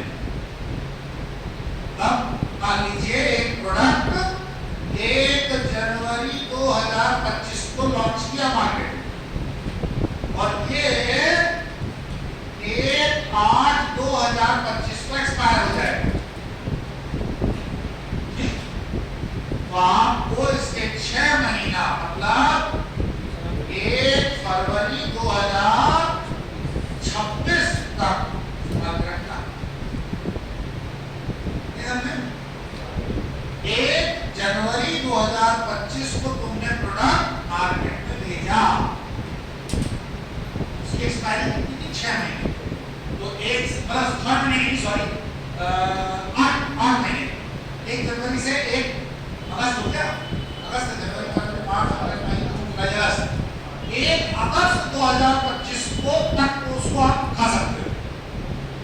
लेकिन इंडस्ट्री में कब तक संभाल कर रखा जाता है? उसके 6 महीना अगला तक। तो इस डेट तक हर बैच का पर्टिकुलर सैंपल संभाल के रखना पड़ता है। ऐसा क्यों? Very good, very good.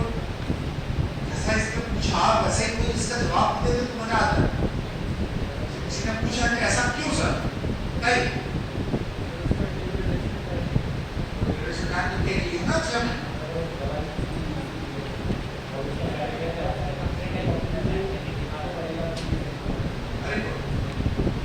6 महीने तक तो वो कहेगा है खा लो। 6 महीने के बाद भी प्रोडक्ट इतना एक्सपायर नहीं होना चाहिए, मर जाए। एक सिरप है, पी रहे हो 6 महीने तक कोई, लेकिन 6 महीने बाद भी गलती से 6 महीने तक एक्सपायरी की 6 महीने तक इतना खराब नहीं होना चाहिए कि मर जाए। प्रोडक्ट को इतना सेफ रखना पड़ता है। जो एक्सपायरी भी होती है उसका मतलब ये नहीं है कि 2/8/2025 को तुम पी के तुम क्या बोल गए, मर नहीं जाओगे। कहते ना एक्सपायर हो गया प्रोडक्ट, क्या खाना हो नहीं क्या करो आराम से, कोई टेंशन नहीं करना, भूख लगते ज्यादातर वही लेती है।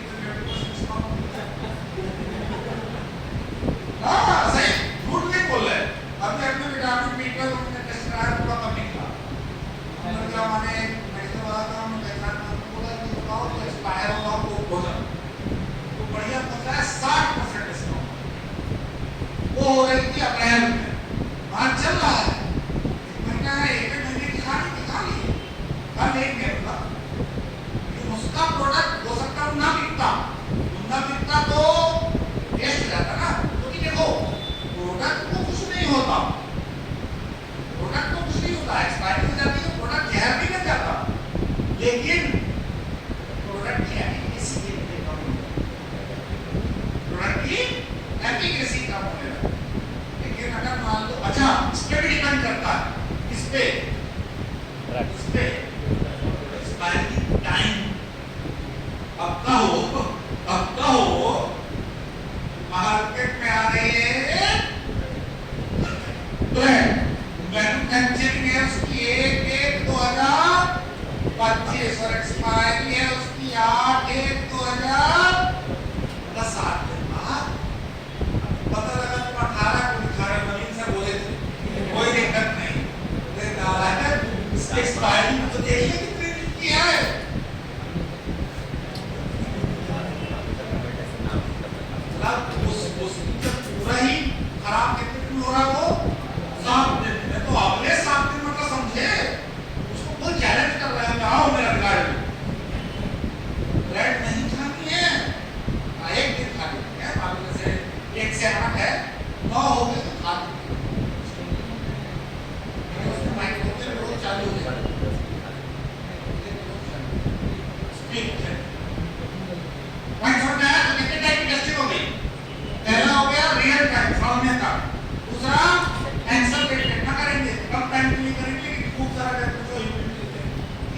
रिटेन सैंपल मतलब ऐसा सैंपल जिसको रखा है कब तक तो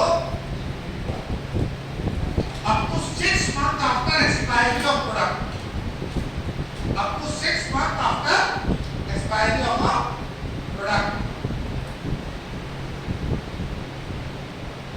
Next, cyclic temperature stress testing. देखो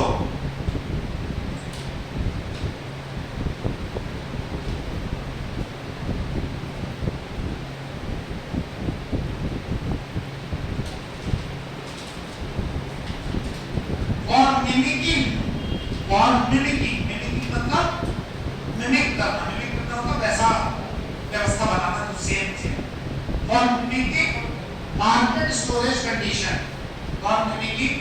storage condition मतलब समझे नहीं समझे क्या ये कोको कोला बनाई कहाँ के लिए मनाली के लिए एक कोको कोला बनाई तुमने चेन्नई के लिए जहाँ वहाँ ह्यूमिडिटी है गर्मी है बहुत मनाली क्या है चिल तो आपको स्टेबिलिटी टेस्टिंग करनी पड़ेगी पहले देखो कि आपका बैच का सेल कहाँ है आपका बैच का सेल मनाली में है या आपका बैच का सेल चेन्नई में है तो अगर चेन्नई में जा रहा है तो आपको किस एनवायरनमेंट में उसकी स्टेबिलिटी टेस्टिंग करनी है हाई टेम्परेचर हाई ह्यूमिडिटी लेकिन अगर तुम्हारे बैच बात समझ में नहीं समझ पा रहे अगर तुम्हारे बैच को कहाँ जाना है जम्मू मनाली जाना है तो आपको हाई टेम्परेचर में टेस्टिंग नहीं करनी है कहाँ करनी है लो टेम्परेचर रेफ्रिजरेटेड कंडीशन जहाँ वर्क करे तब ना आपने प्रोडक्ट की स्टेबिलिटी देख लिया तो for mimicking market storage condition कहाँ पे आपका प्रोडक्ट रखा रहेगा ऐसी स्टेबिलिटी टेस्टिंग को चेक करने पे क्या कहलाता है वो साइक्लिक टेम्परेचर टेस्टिंग इतना डिटेल कोई नहीं बताया तो मैं बताया आपको स्टेबिलिटी टेस्टिंग कितने टाइप की हो गई याद कर लीजिए बहुत इंपॉर्टेंट है और क्या आता है पहला कौन सा समझ गए कौन सा दूसरा छोटा टाइम ज्यादा टेम्परेचर ज्यादा तीसरा रिटेन सैंपल वो जो सैंपल दिया है उसका बचा के रखना और उनकी टेस्टिंग करना चौथा मार्केट की स्टोरेज कंडीशन को पहले चेक करो कहाँ जा रहा है मनाली जा रहा है चेन्नई जा रहा है मार्केट चेन्नई जा रहा है तो दूसरे हिसाब से मनाली जा रहा है तो दूसरे हिसाब से पॉइंट क्लियर है हेडिंग डालिए ISO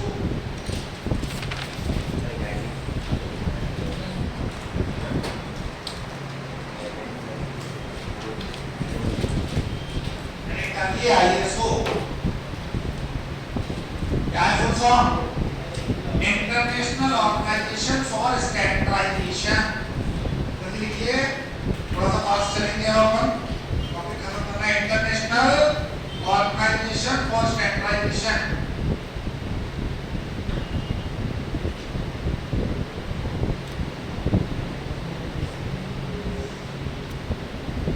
मैं एक ही टॉपिक को 4 दिन पढ़ा सकता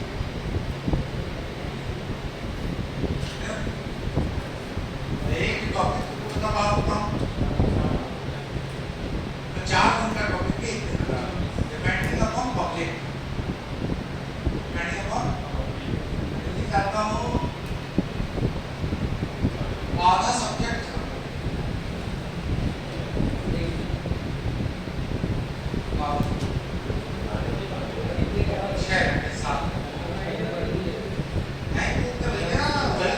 सिद्धि प्राप्त है आपको नहीं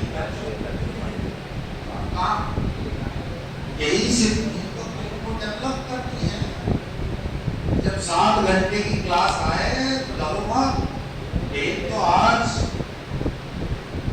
परीक्षा का दिन है लिटरली बोल रहा हूँ 7 घंटे पढ़ाता हूँ बच्चे नहीं बोलते जब जाना है और अवसर एक और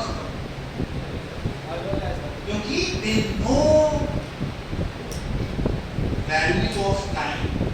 If a person is coming from Bhopal and he is coming for taking class only for 1 or 2 days, then we all have a prime responsibility, or you can say a major aim in cash whatever the knowledge he has in a quick or very small period of time. छोटे period of time में इससे कितना cash कर, लेकिन उसकी बात class कितने दिन तक, 7 दिन या 14 दिन में एक बार, तो यहाँ लगती रहती है, वहाँ लगती ना, हम तो सैटरडे संडे लगती हैं, वो भी तो छुट्टियों में पढ़ते तो हो गया, तो जानते हैं कि हमको कम टाइम में पढ़ना है ज़्यादा, पढ़ते, क्या काम हो जाता है, क्या हो जाता है, लॉक, ऐसे लॉक बोलते हैं 2 घंटा तो घट नहीं रहा, अभी देखो तो ISO international organisation for standardisation, क्या है ये? अच्छा तुमको ये समझ नहीं आ रहा क्या नाम है इसका? इंटरनेशनल ऑर्गेनाइजेशन फॉर, तो इसका एप्लीकेशन तो ये होना चाहिए था, होना चाहिए था, ऐसा क्यों है?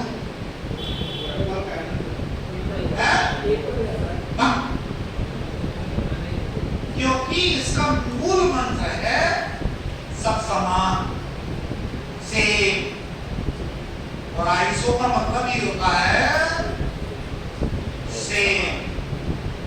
आईएसओ का जो मूल सिद्धांत है वो यही है कि कुछ ऐसी गाइडलाइन बनाया जाए तो सबके लिए सेम, सबके लिए सेम हो और जिसको सब फॉलो करें। तो आईओएस जब नहीं है, किसी ने दिमाग लगाया होगा सर ऐसे तो जब करते हो वो जब करते तो अपना प्रिंसिपल है वो भी दिख जाएगा। जैसे कि बचपन से कितने लोगों को इसका फुल फॉर्म पता है? हाँ होता है, ईमानदारी से गलतियां खाती है, जनरल नॉलेज तो बोले अकल है। आपका लड़कों कितने लोग ने हाथ उठाया? 1 2 3 4 5 6 7 8, तो बताओ हाँ मेडिसिन एंड बैचलर क्या होना चाहिए था? BS bachelor in medicine and bachelor in surgery, ये हो क्या गया? MBBS। क्यों क्यों? अरे आईएसओ नहीं है इसमें यार, हर चीज में आईएसओ आ गया।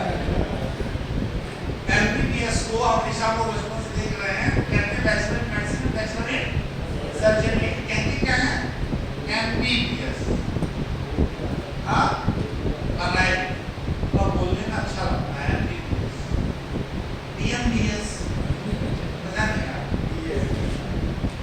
तो इसलिए इसको नहीं बोला जाता, क्या बोलते हैं? BBMS। ऐसे ही आईएसओ को बोलना चाहिए था आईओएस, लेकिन बोलते क्या है? कब लॉन्च हुआ ये? 1947 में, 1947 में। इसका हेडक्वार्टर कहाँ है? कहाँ है? Geneva, Switzerland. Geneva Switzerland. कितने नेशन हैं? 25 कंट्री हैं। शुरुआत अब 162 राइट, कितनी गाइडलाइंस है आईएसओ आज तक? 2250। अच्छा अच्छी चीज की नहीं देखी पड़ेगी, नहीं बताया था ना, टोटल 50 देखो आईसीएस में देखो, टोटल 50 गाइडलाइंस है आईसीएस में। आज तक की जितनी हार्मोनाइज्ड गाइडलाइन है टोटल कितनी है? 50। Total 50 harmonised guidelines, total 50 harmonised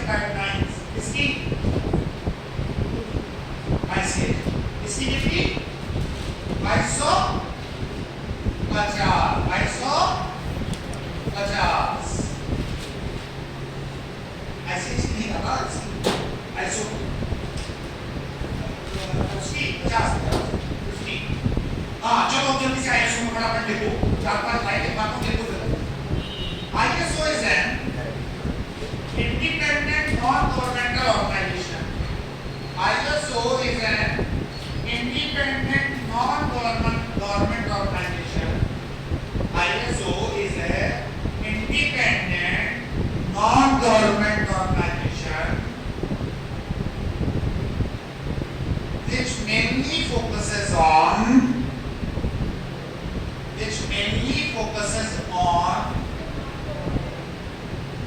independent non-government organization.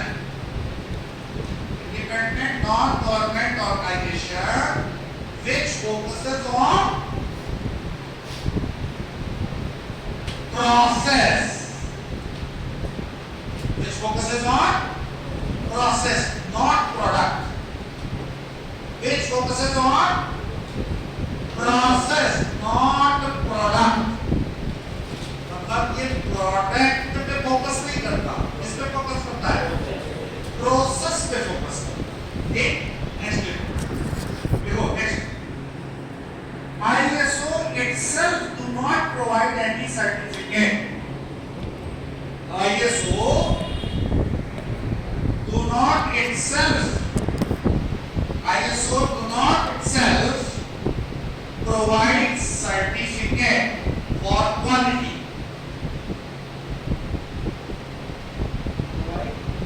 Quality. It just explains the guidelines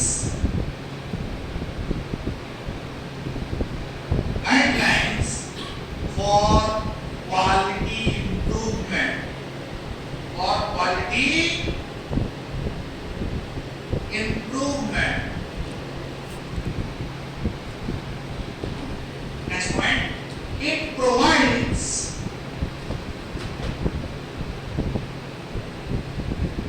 customer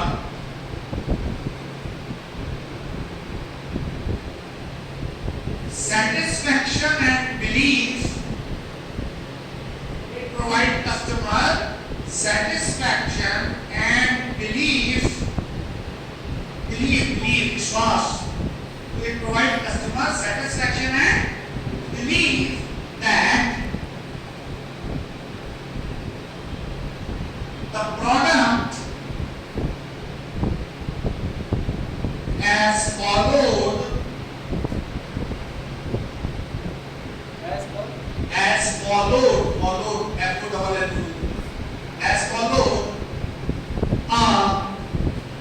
regulated process guideline. A regulated process guideline. Regulated process guideline. Next point है question में, a third party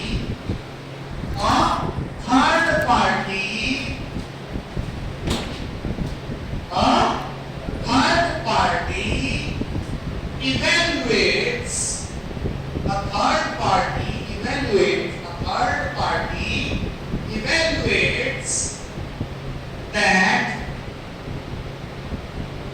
a company is following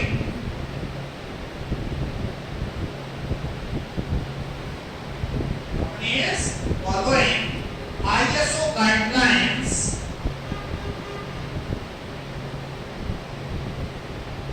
or not.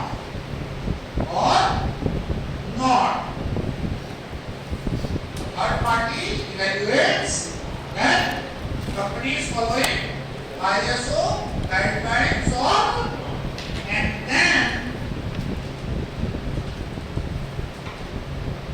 certify with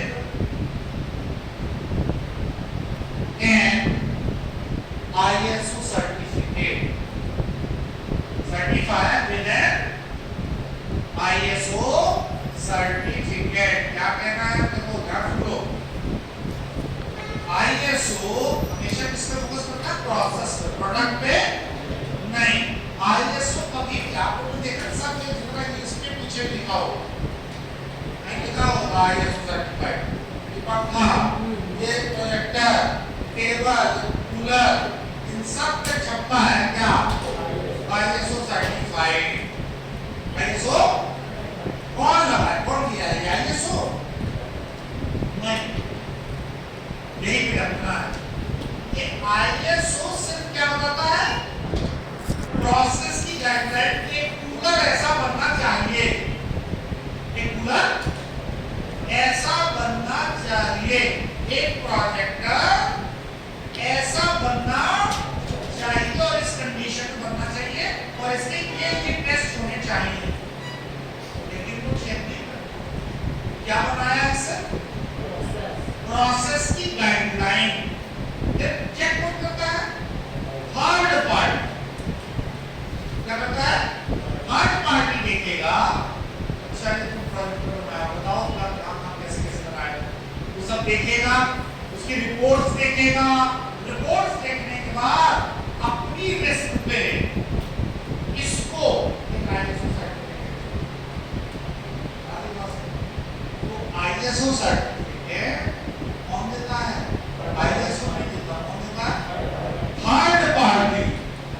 कि तुम ISO की guideline follow कर रहे हो कि नहीं कर रहे?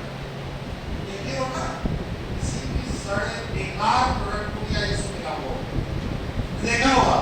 ऐसे कस्टमर मैंने बहुत बार देखा कि साथ में तो 2 करोड़ का प्रोडक्ट इसमें भी ISO छिपा है। क्यों? क्यों कौन कर रहा है? Third party investment. क्या कर रहा है? Third party. ISO certificate, ISO क्या करता है समझ में आ गया?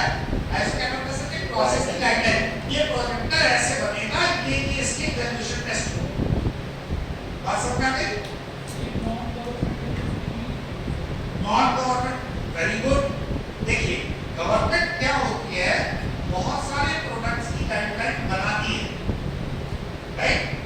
लेकिन कस्टमर और मैन्युफैक्चरर के बीच में जो संवाद होगा वो कैसे होगा? अच्छा बनाए हो कि नहीं बनाए? अच्छा बनाए होंगे, नहीं बनाए। चलो और एक चीज और, ISO का सर्टिफिकेट मैंडेटरी नहीं। ISO certificate is not mandatory in India. Because next point देखो, it is not mandatory in India. Optional है, mandatory नहीं, it is not mandatory in India. It is optional. ये क्या है? एक मिनट, नॉन गवर्नमेंट ऑर्गेनाइजेशन है जो कि कुछ गाइडलाइंस बनाती है और कुछ थर्ड पार्टी इनको चेक करके बताती है। इसका मतलब क्या है? एक कस्टमर का बिलीफ होता है कि ISO का चिपका हुआ है, अगर ये प्रोडक्ट अच्छा होगा, क्योंकि गवर्नमेंट बहुत सारी छोटी छोटी चीजों पे नजर नहीं रख सकती। वो किसके विवेक पे छोड़ दिया गया? कस्टमर के विवेक पे छोड़ दिया गया कि आपको देखना है, देखो ISO सर्टिफाइड है, मतलब इसकी कुछ प्रोसेस फॉलो करनी होगी। आज बात समझ पॉइंट क्लियर है? हाँ, थर्ड पार्टी को ऑथराइज और सर्टिफाइड गुड है, नहीं बराबर, हाँ वेरी गुड। एक मूवी रिलीज हुई यहाँ फिलहाल लेटेस्ट मूवी कौन सी है? छावा। छावा इसको बनाई मैन्युफैक्चरर, प्रोड्यूसर, डायरेक्टर बनाई। वो क्या कह रहा है? अच्छी बनाई, बहुत अच्छी। हीरो बोल रहा है, हीरोइन भी बोल रही है, टी मार्ट में आगे, टीवी मार्ट में नाच दिखा रहे हैं, अपने गाने दिखा रहे हैं, बता रहे हैं बहुत शानदार पिक्चर बनाई, मेरे लाइफ में सबसे अच्छी पिक्चर बनाई। इसको देखनी किसको है? एक है मैन्युफैक्चरर और एक कौन है? कस्टमर, मतलब व्यूअर। उन्हें पिक्चर देखनी है, उसे पिक्चर दिखानी है। बीच में कौन है?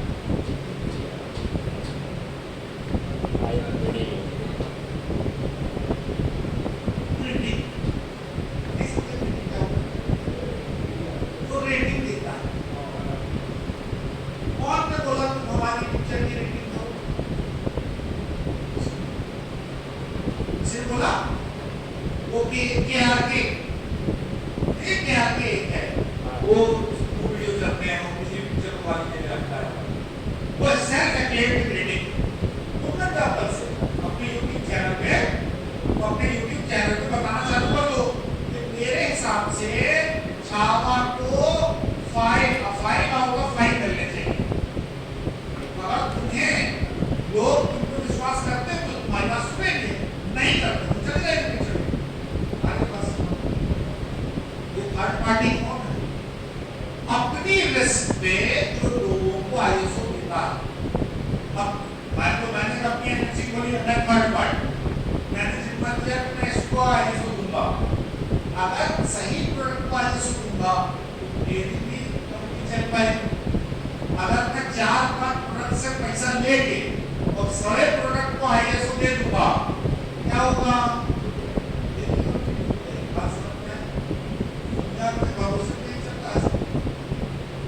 बात समझ में आई? राइट? तो ये थर्ड पार्टी कौन हो गई? ऐसी पार्टी जो आपको बता रही है कि आईएसओ फॉलो हो रहा है कि नहीं। राइट? क्या? Right? I should not work. कौन कहता है? ये जो कंपनी है, देखो जो कंपनीज हैं, जो भी आईएसओ सर्टिफाइड है, वो उसकी एक फीस उनको देती है। जैसे आप आईएसओ सर्टिफाइड हो गए, तो आपका एनुअल चेकिंग होगा। एनुअल इस आईएसओ का सर्टिफिकेट का रिन्यूअल होगा। जैसे इस साल का हो गया, अब अगले साल का होगा।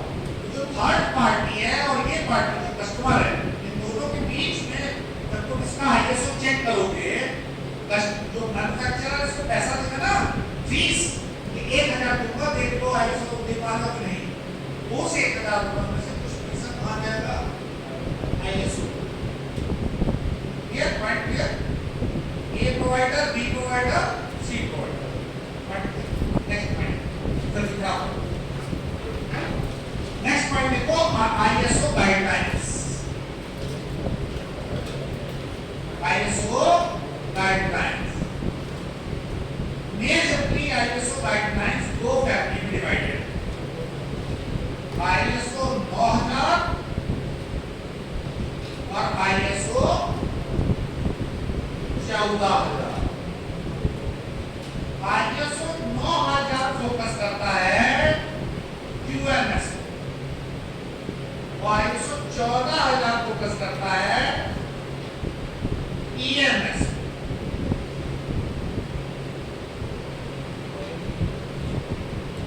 आईएसओ 9000 किस पे फोकस करता है? क्यूएमएस पे। आईएसओ 14000 क्या है? QMS, quality management system. Quality management system. और ईएमएस क्या है? Environmental Management System। QMS, EMS, Environmental Management System। Environmental Management System, EMS। मतलब कि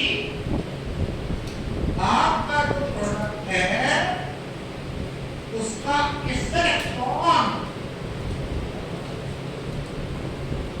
एनवायरनमेंट, मतलब आपका जो प्रोडक्ट है वो एनवायरनमेंट पे क्या इफेक्ट दे रहा है। ऐसा तो नहीं आपका प्रोडक्ट रिसाइक्लेबल नहीं होगा। आपका प्रोडक्ट, आपको पता होगा किसी भी इंडस्ट्री को, हॉस्पिटल को इनके अप्रूवल, इनका सर्टिफिकेट लेना होता, पता है आपको क्या है? इनकी एसटीपी, बीएमडब्ल्यू क्या है? एसटीपी क्या होगा?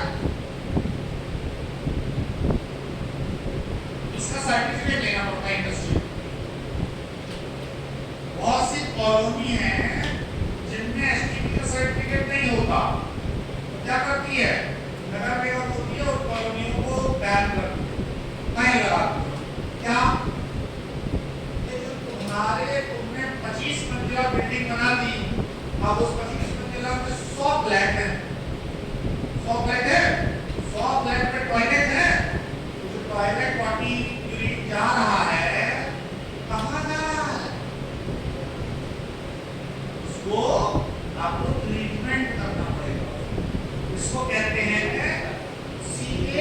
Treatment plant. कौन सा प्लांट? देखो एसटीपी क्या होता है, देखो एसटीपी क्या होता है? Sewage treatment plant. समझ रहे हैं ना? जो हाउस होल्ड के टॉयलेट से निकलता है, आपने देखा होगा एसटीपी प्लांट होता है, उसमें ये सारा गया केमिकल्स डाले जाते हैं, केमिकल रिएक्शन करके जो चीजों की वो पॉपुलेट हो जाती है और जो वाटर होता है वो एक्सट्रैक्ट आउट होके मेरी कॉलोनी में भी लगा हुआ है। मेरी कॉलोनी में जो एसटीपी का प्लांट है लगा हुआ है, उसी के आउटपुट में एक नल लगा हुआ है। उस नल से जो पानी आता है वो पौधों में और सबको उसमें पानी डालता है। जो गार्डन्स हैं उन गार्डन को मेंटेन करने के पानी कहाँ से आएगा? पीने वाला पानी नहीं डालो, जो एसटीपी से पानी रिसाइकल हो गया है उसको उधर डालो। ये क्या हो गया? मतलब तुम्हारी कॉलोनी या तुम्हारी इंडस्ट्री या तुम्हारा हॉस्पिटल एसटीपी है कि नहीं है? दूसरा क्या है? पीटीपी। पीटीपी का मतलब बताओ।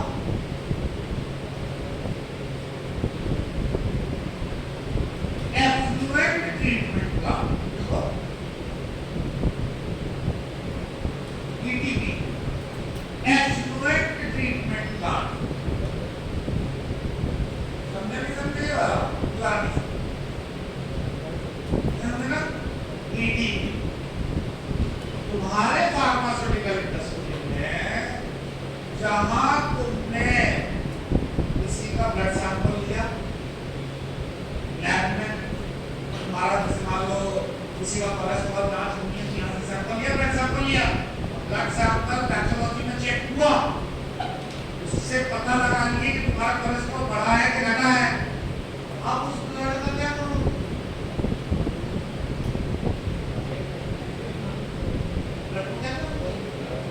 उस ब्लड को टेस्ट करने के लिए एक स्पेशल बेसिन होती है, इसका स्पेशल डक्ट एक टैंक में जाता है, जो इसको कहते हैं एफ्लुएंट। इसको क्या कहते हैं? एफ्लुएंट। जो होते हैं कौन से? एफ्लुएंट। तीसरा कौन सा होता है? बीएमडब्ल्यू। क्या तुमने इंजेक्शन लगाया, काम नहीं करा, इंजेक्शन लगाया हुआ, आपको इंजेक्शन कहाँ डालना है? ग्लव्स तुमने सर्जरी की, वो ग्लव्स में खून लगा हुआ है, ग्लव्स उतार के आपको वहाँ देखना है डस्टबिन होता है, बीएमडब्ल्यू डस्टबिन। देखे नहीं देखे? नहीं देखे? नहीं देखे? जाते नहीं। 4 डस्टबिन एक जैसे होते हैं, जैसा रंग yellow, red, red, blue, green, blue. Blue और व्हाइट, अलग अलग व्हाइट के होता है। एक अलग अलग व्हाइट डस्टबिन एक जगह रखे रहते हैं। ग्लव्स निकालोगे एक पर्टिकुलर डस्टबिन में डालो, इंजेक्शन करोगे तो एक पर्टिकुलर डस्टबिन में डालो। अब ये बीएमडब्ल्यू है, बीएमडब्ल्यू डस्टबिन होते हैं और एक बीएमडब्ल्यू को डस्टबिन को कलेक्ट करने के लिए इनको आप सीवेज ट्रीटमेंट प्लांट को आप अपनी कॉलोनी में अपने हॉस्पिटल में लगा के क्लियर कर सकते हो, एफ्लुएंट को भी क्लियर कर सकते हो, लेकिन टूटी निडल ग्लव इसको आप रिसाइकल नहीं कर सकते। कर सकते हो क्या? नहीं कर सकते। तो इसको लेने के लिए कुछ ऑथराइज्ड सेंटर होते हैं जो आपके इंडस्ट्री में आते हैं, आपसे पैसा लेके आपके बीएमडब्ल्यू को कलेक्ट करते हैं, पूरे शहर का पीए वाले उठा के एक जगह करके रिसाइकल करते हैं, फिर सारे नीले वाले उठाएंगे एक जगह रिसाइकल करेंगे, ऐसे सफेद वाले पीले वाले सबको अलग अलग रिसाइकल करेंगे। अगर आपके पास बीएमडब्ल्यू का सर्टिफिकेट है, दैट मीन्स कि आप एनवायरनमेंट को कोई नुकसान नहीं पहुंचा। आपका सीवेज ट्रीटमेंट प्लांट भी है, आपका जो खून है वो एफ्लुएंट ट्रीटमेंट प्लांट भी है, आपके ये जो टूट फाट में है ये सब, इन सबको भी आप एक कंपनी को देते हो कि ले जाओ। दैट मीन्स कि आप क्या फॉलो कर रहे हो? तो आपको आईएसओ कौन सा सर्टिफिकेट देगा? आईएसओ 14,000। आगे पास क्या? NABL वो होता है national accreditation board for testing laboratories and calibration. इसके बाद पढ़ेंगे, इसके बाद नेक्स्ट अगली क्लास में। NABL क्या है? जैसे आजकल जितनी पैथोलॉजी लैब्स हैं, जितनी पैथोलॉजी लैब्स हैं, सब में मारा मार मची, इतना कंपटीशन है कि उनको भी एक्रेडिटेशन देने के लिए एक इंडिपेंडेंट ऑर्गेनाइजेशन बना दी, NABL, नेशनल एक्रेडिटेशन। देखो मतलब अगले class national accreditation board for testing and laboratory. मतलब अगर आपके पास NABL का सर्टिफिकेट है, दैट मींस कि आप अपनी लेबोरेटरी को बिल्कुल अप टू डेट रखते हो। पैथोलॉजी सेंटर्स होते हैं ना, एक डॉक्टर गुलाम प्रेस लैब है, पर ऐसे ही बहुत सारे राहुल पैथोलॉजी सेंटर भी है मोहल्ला में। राहुल पैथोलॉजी सेंटर के पास इसका सर्टिफिकेट नहीं होगा, लेकिन लाल पैथ लैब के पास इसका सर्टिफिकेट होगा। वो क्या दिखा रहा है कि आपकी लैब अच्छे से सारा काम कर रही है, इसका सर्टिफिकेट है। बात समझ आ गई? नेक्स्ट क्लास में अभी मैं बस जल्दी से जा रहा हूँ, 2 मिनट में पहले ISO खत्म कर दो, 2 मिनट में। तो ISO QMS हो गया, क्वालिटी मैनेजमेंट सिस्टम, और ISO 14000 कौन सा हो गया? EMS, environmental management system. अब जल्दी से एंड करो ISO 9000 family. Biomedical waste, biomedical waste, किसी भी हॉस्पिटल में जाना, आप लोग जाओगे, इंडस्ट्री में जाओगे, उनसे बस ये पूछना, सर आपके पास STP है, आपके पास ये DTP है, आपके पास BMW का सर्टिफिकेट है। अगर ये 3 चीजें वो फॉलो करते हैं, दैट मींस वो किस चीज को फॉलो करते हैं? ISO 14000 EMS सिस्टम को फॉलो करते हैं। Point clear? Point clear? ISO 9000 family time का हो गया। ISO 9000 फैमिली फैमिली देखो, ISO 9001, ISO 9001, 9002, 9003, 9004, ISO 9001, 9002, 9003, 9001 को क्या 3 4 9001 क्या बोलती है? देखो, focus on fundamentals and dictionary of QMS। देखो फटाफट, QMS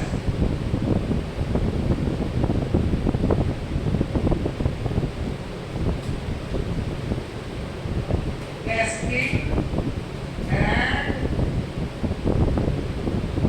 कैलिब्रेशन।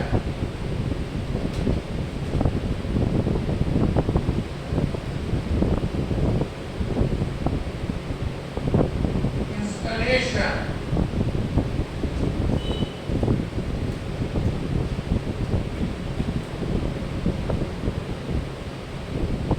क्वालिटी गाइडलाइंस और सस्टेन्ड इंप्रूवमेंट। बस ये जान लो ठीक। ये लिखो ISO,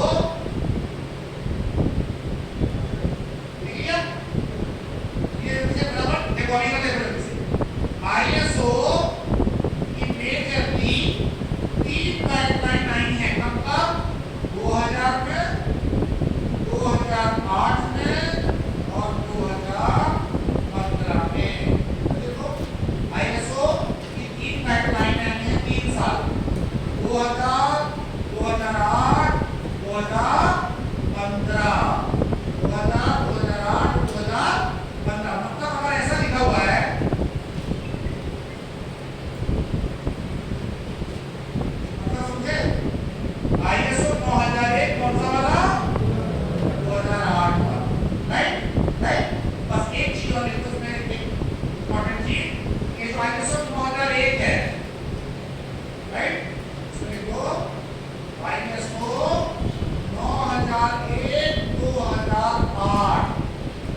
certified certificate in ISO 9000 family में सिर्फ सर्टिफिकेट कौन देता है? ISO 9001 2008। बाकी सब सर्टिफिकेट में जो तुमने पहले बोल दिया ISO 9000 फैमिली में कौन देता है certificate? Only and only ISO 2001 2008। और 14000 फैमिली में कौन देता है? देखो इसे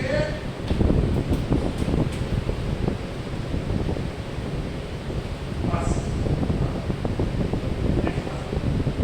ISO 2001 2008 मतलब सिर्फ दो ही ऐसी गाइडलाइन है ISO की जो सर्टिफिकेट देती है। कौन सी वाली? 2001 2008 वाली और 14001 2004 वाली। यहाँ पर बहुत इंपॉर्टेंट क्वेश्चन, ये जो ऑप्शन आए इसमें भी कंफ्यूजन आएगा, टिक मार दो, इसलिए याद रखो कौन से दो, ओनली दो। अच्छा हाँ, एक चीज और, ये दोनों ही प्रोसेस फोकस करते हैं प्रोडक्ट पे। ISO का जब नाम आए प्रोडक्ट को उससे ज्यादा ओनली प्रोसेस को मैं क्वेश्चन बताना चाह रहा हूँ। इसके क्वेश्चन आया था ऐसा कि ISO 2001 ISO 2001 2008 फोकसेस ऑन, और उसमें 4 तरीके का दिमाग लगा है। मैं आपको क्वेश्चन ऑप्शन देता हूँ, आपका दिमाग को घूमता है। ये ऑप्शन देखो, ISO 2001 2008 इस पे फोकस करता है। ठीक, अब मैं ऑप्शन देता हूँ। पहला first BMW certificate, second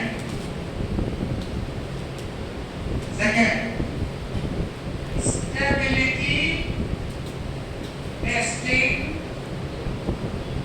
protocol, third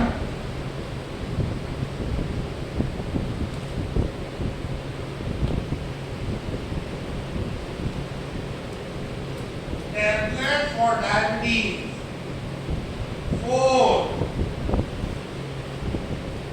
parenterals, क्योंकि कौन सा IP and IM बताइए।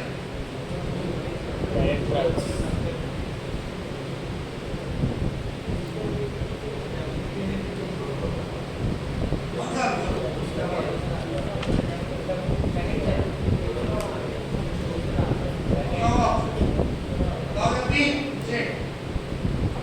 ISO 2001 2008 किस पे अप्लाई होगा? देखो पहले रिजेक्ट, जब भी कभी अपन ऑप्शन लगाते हैं तो रिजेक्ट करोगे।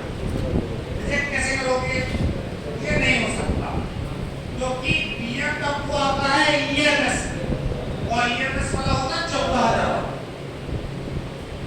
बनाया। BMW किसको होता है? इन्वायरमेंट से तो संबंधित है, वो किसने आपने हैं? हमने क्या पूछा? 9000, तो ये तो होगा नहीं। टेम्पलेट डायबिटीज नहीं हो सकता क्योंकि ये प्रोडक्ट है, प्रोसेस। ये भी नहीं हो सकता क्योंकि प्रोडक्ट है, प्रोसेस। क्या स्टेबिलिटी टेस्टिंग आप करो? 2001 2008 आपको स्टेबिलिटी टेस्टिंग की गाइडलाइन का अप्रूवल करेगी, लेकिन क्या इसको करेगी? क्या इसको करेगी? क्या इसको करेगी? वो आप लगा के आंसर। Yes, sir. Next,